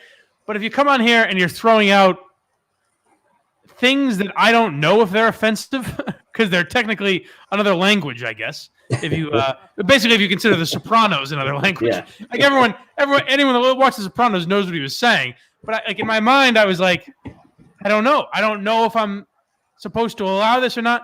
Now, was I being a pussy for saying, all right, enough is enough here, get out of here? Because it's not really what I'm about. I'm not about silencing people or cutting people off. But there's an element of, am I going to get in trouble for this asshole character just talking shit? I don't think you'd get in trouble for it, because I don't think anybody would associate him with you and your line of thinking. I think you did the right move by getting him off, because he wasn't funny. I don't care if people, I'm a little guy. I get made of fun all the time. But I always say to people, just be funny. That's all. He's just not funny. That's the thing. And so I'm with TJ. His approach is bad, but maybe it's genius. If he continues to be this flaming dumpster fire, maybe it does warrant, I don't know. We're talking about him, right? Yeah. Oh, here's something I wanted to bring up. Pretty much off topic entirely. But when you were saying just make fun of it, that kind of made me spark this in my mind. Is there any hypocrisy at all from Steve Robinson saying that I don't bring enough to the show when two nights ago or last night I interview my mother, ask her about her natural moisture, ask her about her mother dying of cancer, and ask her about being in the Vegas shooting hoax or whatever I called it. Whereas Steve mentioned on air that both of his parents cheated on each other, had these affairs and all this shit going on in his family, then said we're not allowed to talk about it, and it doesn't get mentioned for 5 months. Is there any hypocrisy there, or am I being overly sensitive? TJ, you go first. Yeah. Okay. All right. Hypocrisy. Yeah, there's slight hypocrisy there, but I don't know if his is a more interesting story or not. I know Kirk deemed yours as the most interesting of the two, so we've gone with that. I don't know about that. I think maybe it was because Steve complained about it that we don't talk about it as much. I find that fascinating that both Steve's parents cheated on each other. That's an maybe not fascinating, but it's an interesting storyline. It would be fun to joke about, but there's this aura in the room that we're not allowed. Like there's just a feeling that we're not allowed to mention it. At least on my end. I don't know if Kirk feels that or he just doesn't find it interesting. Maybe, but the executive co-producer Ben Robinson might have had something to say about it. Right. I think it almost doesn't come up. I think it's a thing in my favor because there's nothing I've said don't mention. There's nothing I've said don't make fun of. Whereas Steve has these boundaries and these things he doesn't want to do. As much as they said I don't give enough to the show, I think I'm willing to give anything. Maybe my ideas aren't certainly not as good as Kirk's, but your impression of Steve's grandma was excellent. That was one of the funniest. I think that should have been done more. Yeah, I completely agree. Mike, I think, I'm not agreeing with it because Steve's got a different role. Even though Kirk has made him the character that he, and you too, you guys have made him the character he is. Of course, yeah. But he's used to being behind the mic, so that's kind of his uncomfortableness, if that's a word. His the way he gets everything wrong. He's not used to being the talent. So I see where he's coming from, saying to you, "Hey, you're the talent guy." Now, that doesn't mean you have to be loud and shout and yell. You did a great job going to EEI at the casino there. Right. The fact that you freaking get out at the courthouse, I know that's not easy for you, moving around and if people are coming up and approaching it. That's just physically, it's not easy. So for you to do that is amazing. But I don't know if he thinks you should be more of a, I don't want to say vocal because you certainly speak, but louder. And I think he looks to you as, hey, you're the more creative guy. And Steve's not the creative guy. But that's, again, what makes him funny. And you pull those things out. And then, again, there are some things that just, there's a couple of live wires I've noticed on the show that don't get mentioned. I don't want to say what they are. Oh, please. They're there. And I wonder. But, family is where you kind of take a light approach. The thing with Ben, totally with Kirk. But Steve's parents, that still might be a raw nerve. I mean, but you did set the precedent last night. So now he's got in the vein of tennis coming up, he's got to volley that one. Yeah. I look at it as there's nothing I won't make fun of. My girlfriend doesn't want to be on the show, so I'm never going to force her to do that. But I will make fun of her on the show. You know what I mean? Like, there's nothing I won't mock. There are things I certainly won't do. I'm not going to force any private person to be on the show in my life. You know what I mean? But there's no one I won't make fun of, and there's no one I think is off limits. And I think, I don't know. I think maybe Steve wasn't giving me enough credit for that. But I don't know. But he was saying that he didn't think you were understanding where he was coming from. I kind of see where he's coming from. Again, it's, well, that's your role, and this is my role. Right. He expects more. I don't know if it's about reading things. Maybe it's more of being on the street like this, creating this content and not waiting to be told, but actually going and doing it. Right. The interview last night, I looked at it as, hey, I need to step this up. Going out and doing it. Yeah. My thing is that wanted that last night. 1,000 Minifans wanted that. I mean, they all watched it. You said I'm glad. 12, 14,000 views. I think it's up to like 20 now. Yeah. But I mean, I am glad I did that. I do need to start doing more stuff like that. I think my thing is that stuff like that doesn't always present itself, and maybe I'm not. Right, and you can't force it, or it won't be funny. That's my issue, is that you can't force that stuff. I can't go and do that every night, because then I mean, obviously I can't do that every night, but there's not something like that, something that level that presents itself on a nightly basis. I do need to be better at figuring that out, but it's okay as long as there's content. I got to ask you something that I put out on Twitter. Please. When I watch you do this, Mike and the Minifans, I used to watch you on Trash Talk. Yep.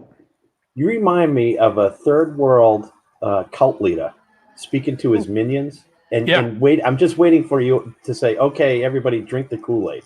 I don't know what it is behind you, the way that you're sitting, but well, I have an old fake Christmas tree behind me. The Barstool flag, very symbolically, the Barstool flag has fallen down. There was a Barstool flag hanging behind me. Oh, that's what. Okay. And it's on one hook now, which I think is symbolic of the way Kirk has been treated here. You know. You remind me of Jim Jones, if you know. Tear down these walls. I appreciate that, Tim. Thank you. I think Jim Jones and I have a lot of similarities, and we'll probably go out the same way. Yeah, you're booking a flight to Guyana. I mean, you've got a lot of influence. We're already. Look at how many people are sitting here tonight watching. How many people are watching right now, Justin? We've been hovering around 100. We've been highest as 125. No, that's so all right. So less than last week. This is a dip from last. I mean, granted, we are on Friday night. I think the biggest part of a show like this is they always say in podcasting or YouTube or anything, you want to be as inconsistent as possible. You want people to never know when the show is going to come out. So it's important if you say, hey, the show's going to be every Saturday night, do the second episode on a Friday. I think that's what's good for people. But I should say, we do want to incorporate the chat. Has there been anything interesting in the chat yet or no?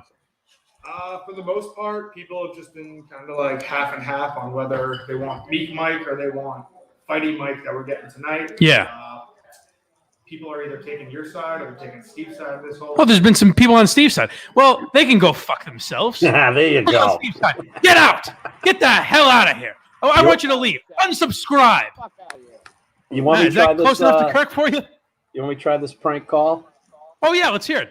All right, let's see if this works. Tell me if you can hear this. All right. This should go disastrously. Oh, yeah, it's going to go horribly wrong. 650, that's our number. We'd love to hear from you. Can you hear it? Yeah, I can hear it. Good morning, Dan. Oh, you brought up the subject of the insanity that's happening in the World Fair, mainly in Washington, D.C. Yes. And he couldn't be any more accurate. Called a while back and warned you folks that there was an imminent war upon us. It is happening. A date has been set, February 7th to 9th. This war will happen unless the Maine. Jesus is set to arrive. You know, Tim called us previously, and he's kind of like a blogger. So he remembered you. Oh, yeah. He said I'm a blogger. And he pranks people. He calls radio shows across the country. True. And he pranks them, and he puts it on his blog. He's very good at it. And, you know, so he thinks you're Kirk. No, I don't think he thinks I'm Kirk. I think he thinks I just have a blog that I post prank. Because didn't you guys say someone reached out to him or he reached out? And... He followed the show at some point. That's Dan Fagan from Alaska. Tim had a great if you're new to Kirk's show, Tim had a historic prank call with him about a month and a half ago. And yeah, he followed the show at one point, I think. And it's fascinating to me just the idea that in Alaska, they may not know what Barstool Sports is. You know what I mean? Like, I understand there are people that wouldn't necessarily know who Kirk is or what the Kirk Minahan show is. But in the continental United States, at this point, I think if you asked most people, especially people in radio, in media, they would at the very least know what Barstool is or have heard of it at some point. It's fascinating to me that you found a guy on, I assume, is the biggest show in Alaska. It certainly is in Fairbanks, I can tell you and that. And he has no idea what Barstool is? That's amazing. Well, I think it plays right into Kirk's point in one of the ideas behind the prank phone calls, which was these guys don't listen. They don't listen to a freaking word you say. I've been prank calling people for 30 years on the radio. Mm-hmm. The stuff I have gotten out is amazing to me. I've sworn on the radio, and they didn't even bleep it. I've called in to restaurant shows and said some pretty graphic, disgusting stuff. They don't even listen. And that was Kirk's whole point, is it's so pathetic. They just have a script that they go by, and they just read off that script. And like you said about Steve and me, just sucking people in, and they think you're on the same page. Then on Howie Kaz, one of the biggest shows in the local area, he does the same. He doesn't listen to half the stuff people say. It's amazing. Kirk, Jerry, I mean, maybe Ordway, because Ordway did it to me a little bit when I called in. I'm trying to think of anyone else. Those might be the only guys that will interact with. So, like, if you're calling saying ridiculous shit, those guys would be like, "Hey, what the fuck are you talking about? Where are you coming from? Yeah. What do you mean mincels? What the fuck is that?" Even MHB's called Dale and Keefe. Yeah, when he's talking about the fourth line. They're like, "Oh, I don't know if it's real or not." You know what I mean? Like, they kind of think Dale kind of thought it was real. They don't give a shit. Yeah. It's amazing. You know, that's what differentiated Jerry and Kirk, because every call they'd listen to you and be like, "Are you stupid? Totally agree. What's wrong with you?" Yeah. Well, I think one of my favorite Kirk and Callahan call ever was fuck. I can't remember it, but the guy kept saying the same thing over and over. Do you know what I'm saying? Like, they would ask him a question, and he would be like, I can't remember the phrase he kept reusing. But do either of you know what I'm talking about? Oh, yeah, I do. I think I do. And they would purposely, they kept going back and getting him to say it again. Yes. And again. But the guy, he was a toll booth worker or something. Yeah, and he was upset. And I think he kept saying something like, I don't call in much, but something like that. And they kept saying, so do you call in much? And he kept answering it. Yeah, it was something like that. Yeah. I can't remember what it was. But yeah, that's what Kirk, I mean, I would say more so Kirk than Jerry, but Jerry as well. That's what they listen. That's what they're great at, because they listen. And that was actually always a big Jerry thing, is Jerry saying, like, TV people, like when you have Tanguay on, he's like, TV people don't listen. Jerry's, I think, and Kirk as well, I think their greatest attribute might be that they listen to everything. So that when if I say something dumb or if Steve says something dumb, Kirk will pick it out and be like, what was that? Whereas on a general radio show, you could throw something out there that'll never get noticed. So case in point, I called the Jab up in Maine, TJ's neck of the wood, the JV. So Chris Sedanka is a big Minifan. And he challenged us to try to get through to him during that contest. And I accepted the challenge and said, don't worry, I'm going to get you. Mike, here's some more ammo. I sent it to Steve. He just hasn't played it yet. Well, of course he hasn't, because he's trying to silence the callers. But no, it was just recent. So I got through, and I threw in probably 3 show references, and he is a huge fan. And he didn't get it till probably the 3rd one, and then it dawned on him. But again, he was thinking college football. That's all he wasn't listening. He was waiting to talk, as they say. Now, just to give you I don't know if Sedanka does the play-by-play for the Red Claws, but I know the communications director for the Red Claws. I don't know if I should be naming names, but that's fine. You don't have to, but yeah. That's why when you heard that commercial just a while back, that was outstanding. Commercial was fucking phenomenal. But I think that got through because the communications director is also a big Minifan, and I'd love to see you guys come up for a game. I got a bunch of people have all season tickets, so I think at some point Kirk might want to do that, only because it's minor league basketball. Like if the Celtics were doing this, Kirk would certainly acknowledge it, and I think it'd be awesome. But I don't think he would ever want to do anything with the Celtics, at least not as much as I think he'd be more interested in doing something with the Maine Red Claws than doing something with the Celtics. You know what I mean? Because my favorite thing on the show right now is the idea of, best example being this auction that Scott Neary is doing for Buffalo Wild Wings for the family of the guy that tragically died. The idea that our auction item would be a free show with the Kirk Minihane show in your living room. Shit like that, and the Madawaska trip, obviously. Shit like that I find hilarious. That's one thing that's if we're talking about being aggressive rather than passive. I got to start thinking of more shit like that, because that is kind of what I'm good at. If you throw out like a imagine if we did this, stuff like that, I'm very good at. So I got to start thinking of more very obscure things that we can do. And I think the Maine Red Claws kind of fit into that world where it'd be cool if Jared Carabas threw out the first pitch at a Red Sox game. But how much funnier would it be if Kirk Minihane was involved with the Maine Red Claws? You know what I mean? Like that shit I find fascinating and hilarious. So those guys also have something to do with Hadlock and the Poland Sea Dogs.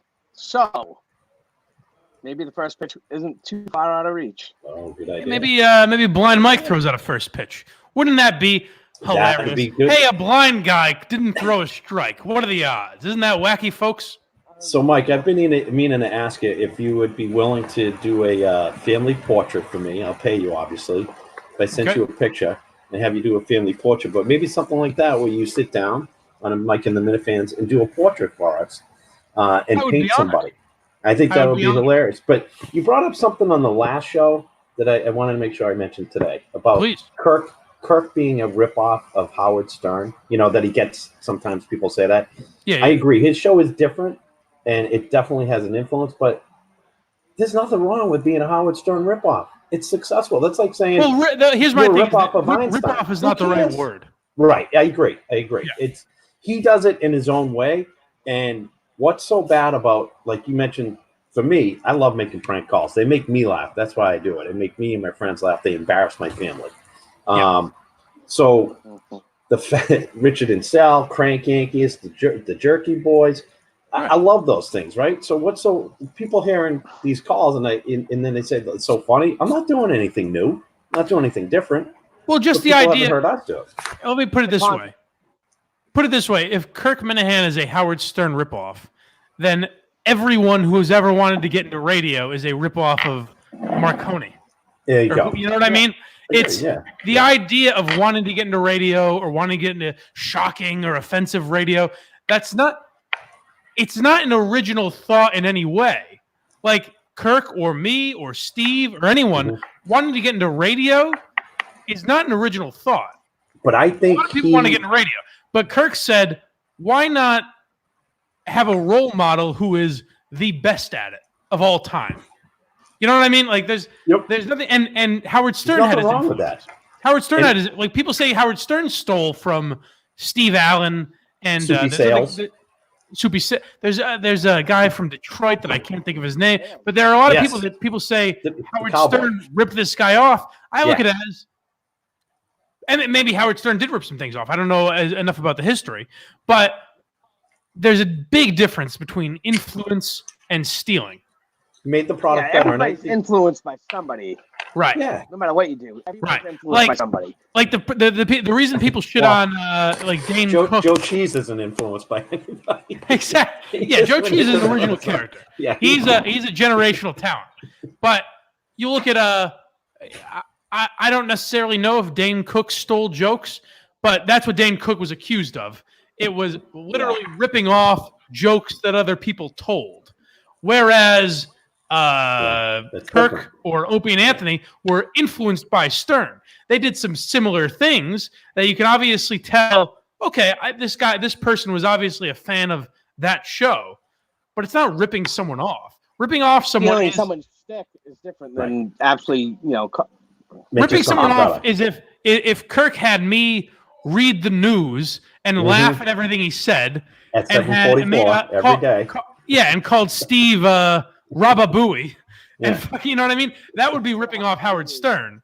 But being influenced by him, I think, is a big difference. And you nailed it when you said, because this hit home with me when you said Kirk is filling a void. I don't listen to Stern anymore. He's gotten stale, old. I just can't. It's not funny anymore. And I was a huge Howard fan. I crank called his show one time and got on the air. So huge Howard fan. I had been looking for something for a long time to fill the void. I've always been a KNC fan. I was there from day one, been calling in. The reason my real name's not Tim. The reason I stuck with Tim, I called in the radio so much. I had 5 different names that I would call into just to hear myself. But Kirk is filling that void. And the thing that he does, Howard was good with interviewing. Yep. Kirk, I really feel like every time he does a podcast, he's talking to each of us individually almost, that he's connected and he knows how to speak to us. And it's a podcast. That's almost impossible to do because it's delayed, it's recorded. Although this drives me crazy when Steve says the show's live. The show's never live. It's a podcast. Right. It's live to tape. Yeah. Right, live to tape. But anyway, I think that Kirk is, like TJ said, someone did it before him in a different way. He's now making it better and bringing it into this new format, which is a podcast that actually feels interactive when it's actually taped. That's amazing to do. Yeah.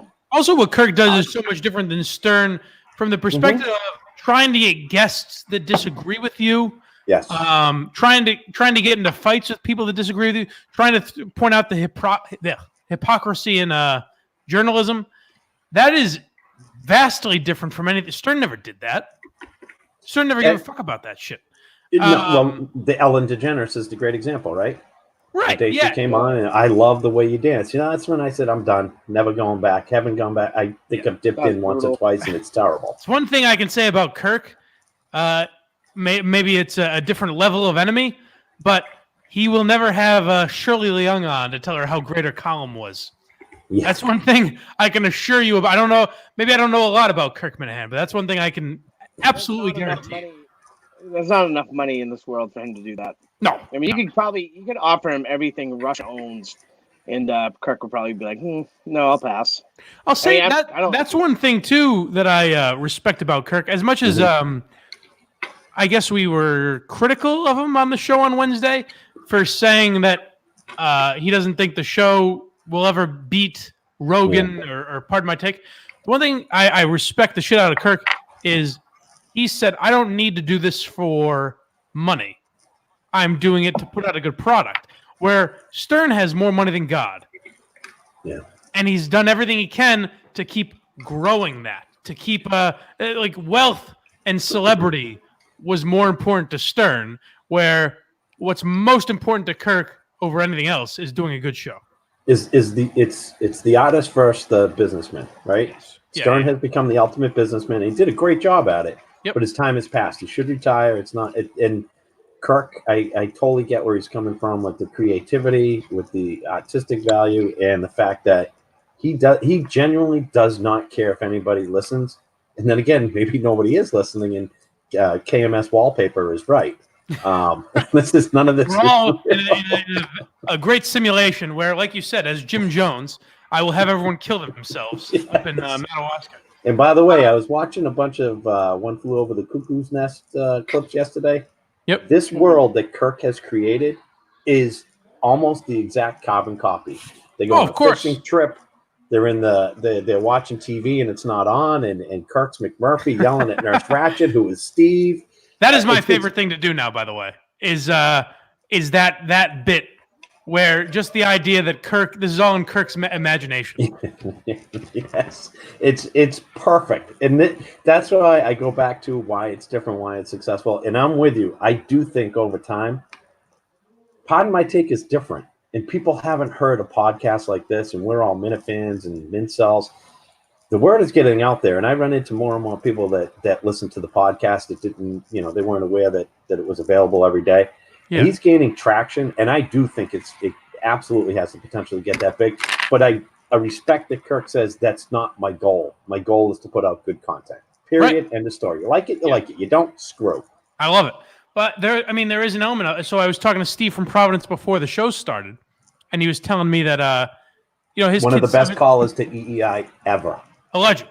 Yep. But he said, his kid's 17, 18, whatever it was, and that his kid and all their friends listen to the show. And more than anything, that's been the interesting thing to hear is, people around the country, not from New England, that didn't know anything about WEI, but also like the younger generation hearing Kirk and being fascinated by the world he's created and all that. And, that's what I would say I'm most encouraged by as far as growing the podcast, where I know Kirk doesn't care about it, but that's why I believe that there is a chance to compete with the Rogans of the world, because I think it's a thing that's fascinating to all ages and races and genders and all, like it appeals to people on the fringes of society, kind of, if that makes sense. This is the second time I'm going to bring up herpes, but yeah, it's been spreading out pretty. It's been spreading pretty well. Medication for that, TJ. Yeah, I know. Still, they can flare up. It's there's people that are messaging me through Facebook. And I'm like, hey, did I just say your name for some reason? Yeah, I haven't told a lot of people, but there's a few people I've told. They're probably watching now. I think it's spread out a little bit farther than what people would think. Yeah. And he's absolutely created a community. I can say I met TJ at the Jack's Abbey. I met Patrick. Patrick drove me and Lauren Lynn the day of the vigil. I met Patrick at the courthouse. I know what TJ does for work. I almost reached out to him to ask him a question for something to do with my house. Feel free anytime. Thanks, brother. He did say that. And so better than Rich Mandarin, guaranteed. Obviously, and I talked for quite a while at Jack's Abbey, connected. We're going to get together at some point. I can't make Madawaska because I get my son's hockey tournament. That's disappointing, but all right. Yeah, I'm bummed. I'm really bummed, but that's divorceable right there. So he's created a community where we will go to war for him, but we're also so vested in what goes on with the show, like watching you tonight, just talking to the other Minifans online. There's no other podcast like that. I've never listened to Joe Rogan. I have no interest in doing it. I would rather listen to Kirk's 30-minute show where he yelled at us 5 times before I ever listened to Joe Rogan. Yeah. And I think Kirk is doing the right thing and ignoring all of us saying more, or focus on this. I'm a loser who calls into radio shows. What the hell do I know about podcasting? All I know is I'm entertained. And he does a phenomenal. And you too. You guys do a great job. The Minifans. It's unbelievable. I will address one controversy that I saw on Twitter. I think KMS Polls put out a poll saying, why do you think Kirk didn't put out a show today. I don't want to ruin any veil that's been put up there, but the reason is Barstool sold 3 shows this week. Like advertising, like Barstool's day off were Thursday and Friday. Yeah. I think it's pretty natural Thanksgiving. I think that stuff I think is funny. Is watching the Minifans go, what is the secret of because they're so. I think the Minifan audience is so used to being abused by Entercom and like there must be some secret reason why something is happening, whereas a lot of times just on the surface it is what it is. Like it is what it looks like. So that's one thing I love about the Minifans is that it's always like, what's going on here? Like they always want to look for something deeper, which a lot of times there is something deeper. So it's smart to look for. If Pardon My Take didn't put out a show, would there be that much clamoring for answers to right? Joe Rogan, same thing. This is what he's created. It's only going to get bigger. It's going to get wackier. It's going to get nastier.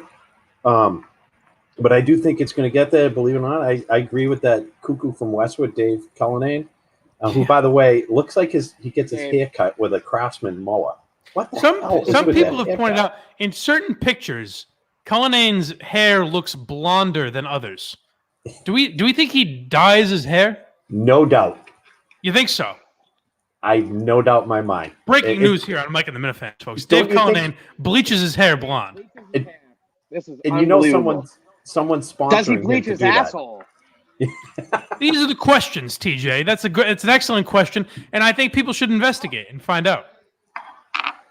I'm with Cullinane though. I do think that it can be that big, and I do think it will eventually get there. He's a vision guy. Yes. Sometimes it's very blurry, but he is a vision guy, and I think in the end he is right. Yeah. We're gonna get out of here soon. First of all, Justin, tell the people throw out any questions right now. I'll answer any questions you have for Tim or TJ as well. I'm sure they'll answer. Throw them out in the chat. Justin will ask them in a second if you've got them. But Tim, you mentioned a couple times that you've prank called shows for 30 years. Yep. Was that before? Before Kirk's show, was that just for your own pleasure?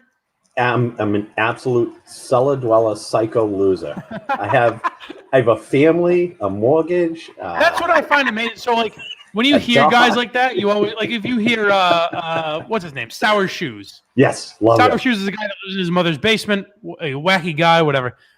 Just like keep note of him, like for you. So Sour Shoes is a weird guy. I think Sour Shoes is everyone's vision of a prank caller. But you're a regular. I've met you before. You're a regular, nice guy. You've got a family, everything. I'm fascinated by that. Like, what? Why?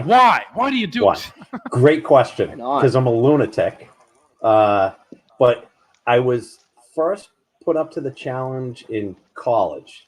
So I went to UMass Boston, and we were listening to.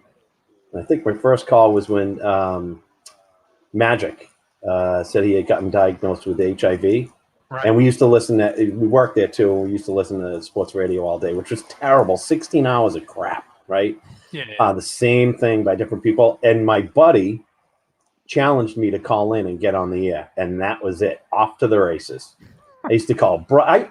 Mike, I call a show in the UK so much that they call me and say, do you want to come on? You're a regular. And then there's serious shows that I listen to that I call into that I really enjoy and not putting anything on. It cracks me up to hear myself back on the radio. My kids, sometimes I'll mention them or do something to make them laugh. But I used to be, my friends would say, call into the show and we'll all listen. And then I just do it to make them laugh. Can I ask a favor of you then? Yes, sir. Can you call Jim and Sam? Jim and Sam, where are they out of? Sirius XM. Jim Norton and Sam Roberts. Oh, Jim Norton's the best. Yeah, absolutely. I think that's the only show I listen to now that like takes callers. So to hear from Tim and Canton would be unbelievable. I love a challenge. So that's my request. Call Jim and Sam. I will do it. So it started from there, and I've been doing. I used to crank Eddie Handelman, that pant load. How bad was he? And I was a regular on a couple of shows that I would just call into, and they put you right on. I will say this, Chris Curtis. Yep.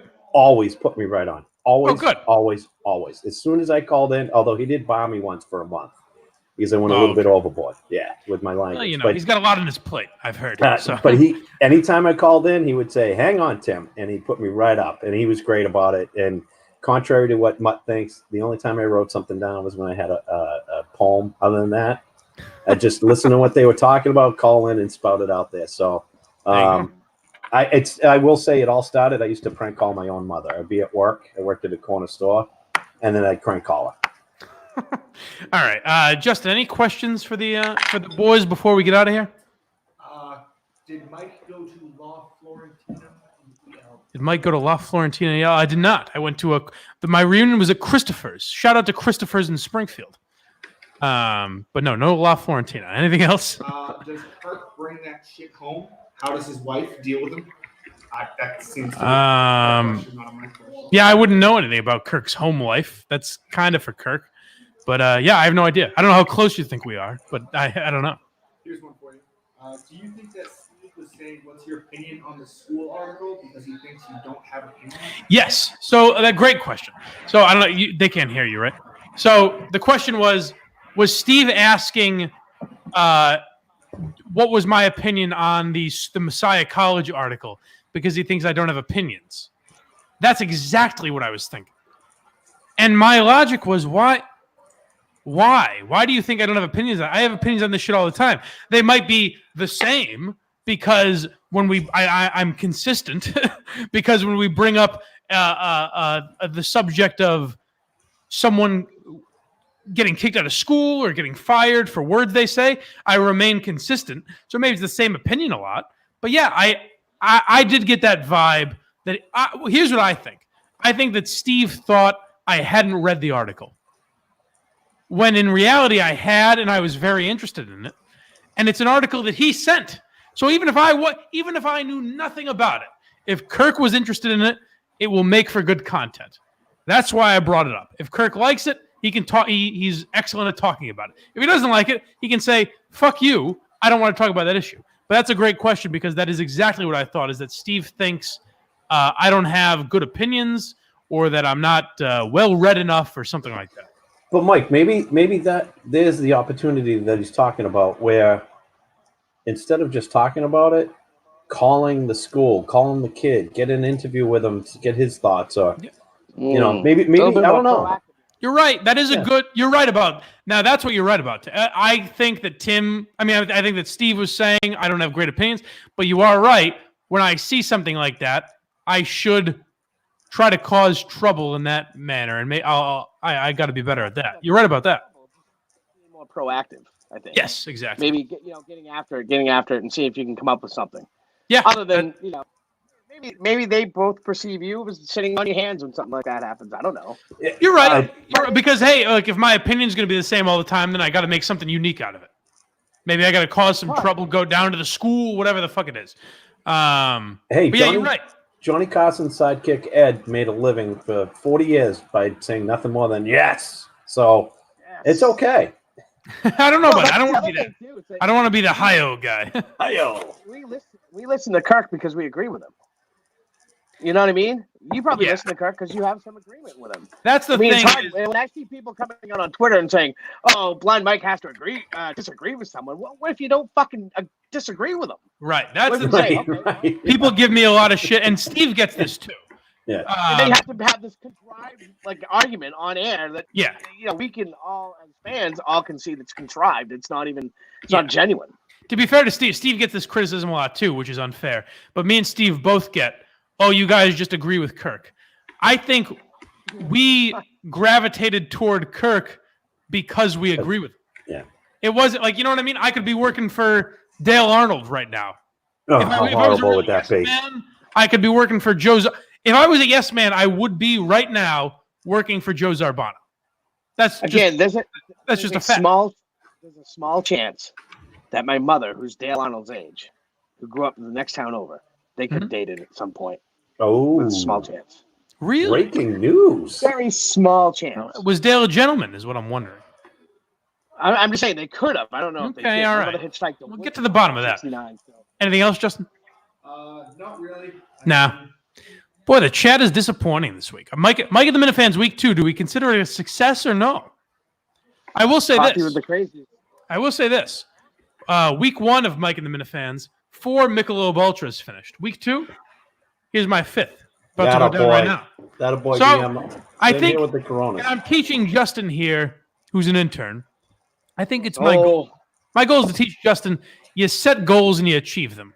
You say, hey, last week I drank 4 beers during the show. This week I'll drink 5. Next week I'll drink 6. And I think it is an important internship. I think it's important for his education that part of the education process is that on weekend nights you go to a drunk blind man's house and watch him talk to strangers for 2 hours. I think that's important for his growth in this business. I'm hearing Saw 8 out of that. Yes. Yeah. All right, boys. I think we've done a lot. We've accomplished a lot here today. I hope I added something. You certainly did, buddy. I loved having TJ on. I loved having Tim for Canton on. Sorry for Governed by Fear dropping out. Steve from Providence, Lauren Lynn, and Rich Mandarin, all terrific. And before I get out, I'll say go to KirkMinahanshow.com, 20% off. Buy all the shit there. Mike. Millens.com/Kirk. Buy all their shit. Because if you don't, you're not supporting the show, and that's just wrong of you. Mike, I went to Milton's today. They had a great selection out there. I couldn't get the Johnny O. They should call it Johnny Doe. A little expensive for the Johnny O. But no, I don't know about that. I think Milton's prices are tremendously reasonable. I got to say, the other stuff is fantastic. I got a pullover, a couple of shirts. People couldn't have been nicer. But last thing, if I could, there was a gentleman I met at Jack's Abbey who had called into the Vermont radio show as Tim and Canton. Okay. Seemed like a great guy. I've been trying to find him. I want to connect. I have some ideas for some joint prank calls I'd like to do with Obviously as well. All right. So if he's listening, DM me. Let's get together. And Obviously, I'll hit you up. We're going to get those prank calls going. Let's get that done. Thanks for coming on, boys. Justin, you have the outro, correct? We've got an intro. We've got an outro. This is the real deal, baby. This is no small potatoes here. All right, just hit the outro and Minifans.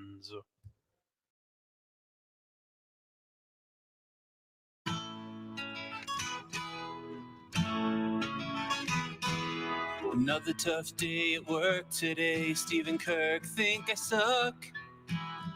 Throw back a few wobbly pops, feeling down on my luck. And the interns ruin every show. But it's still where we want to go. It's Mike and the Minifans.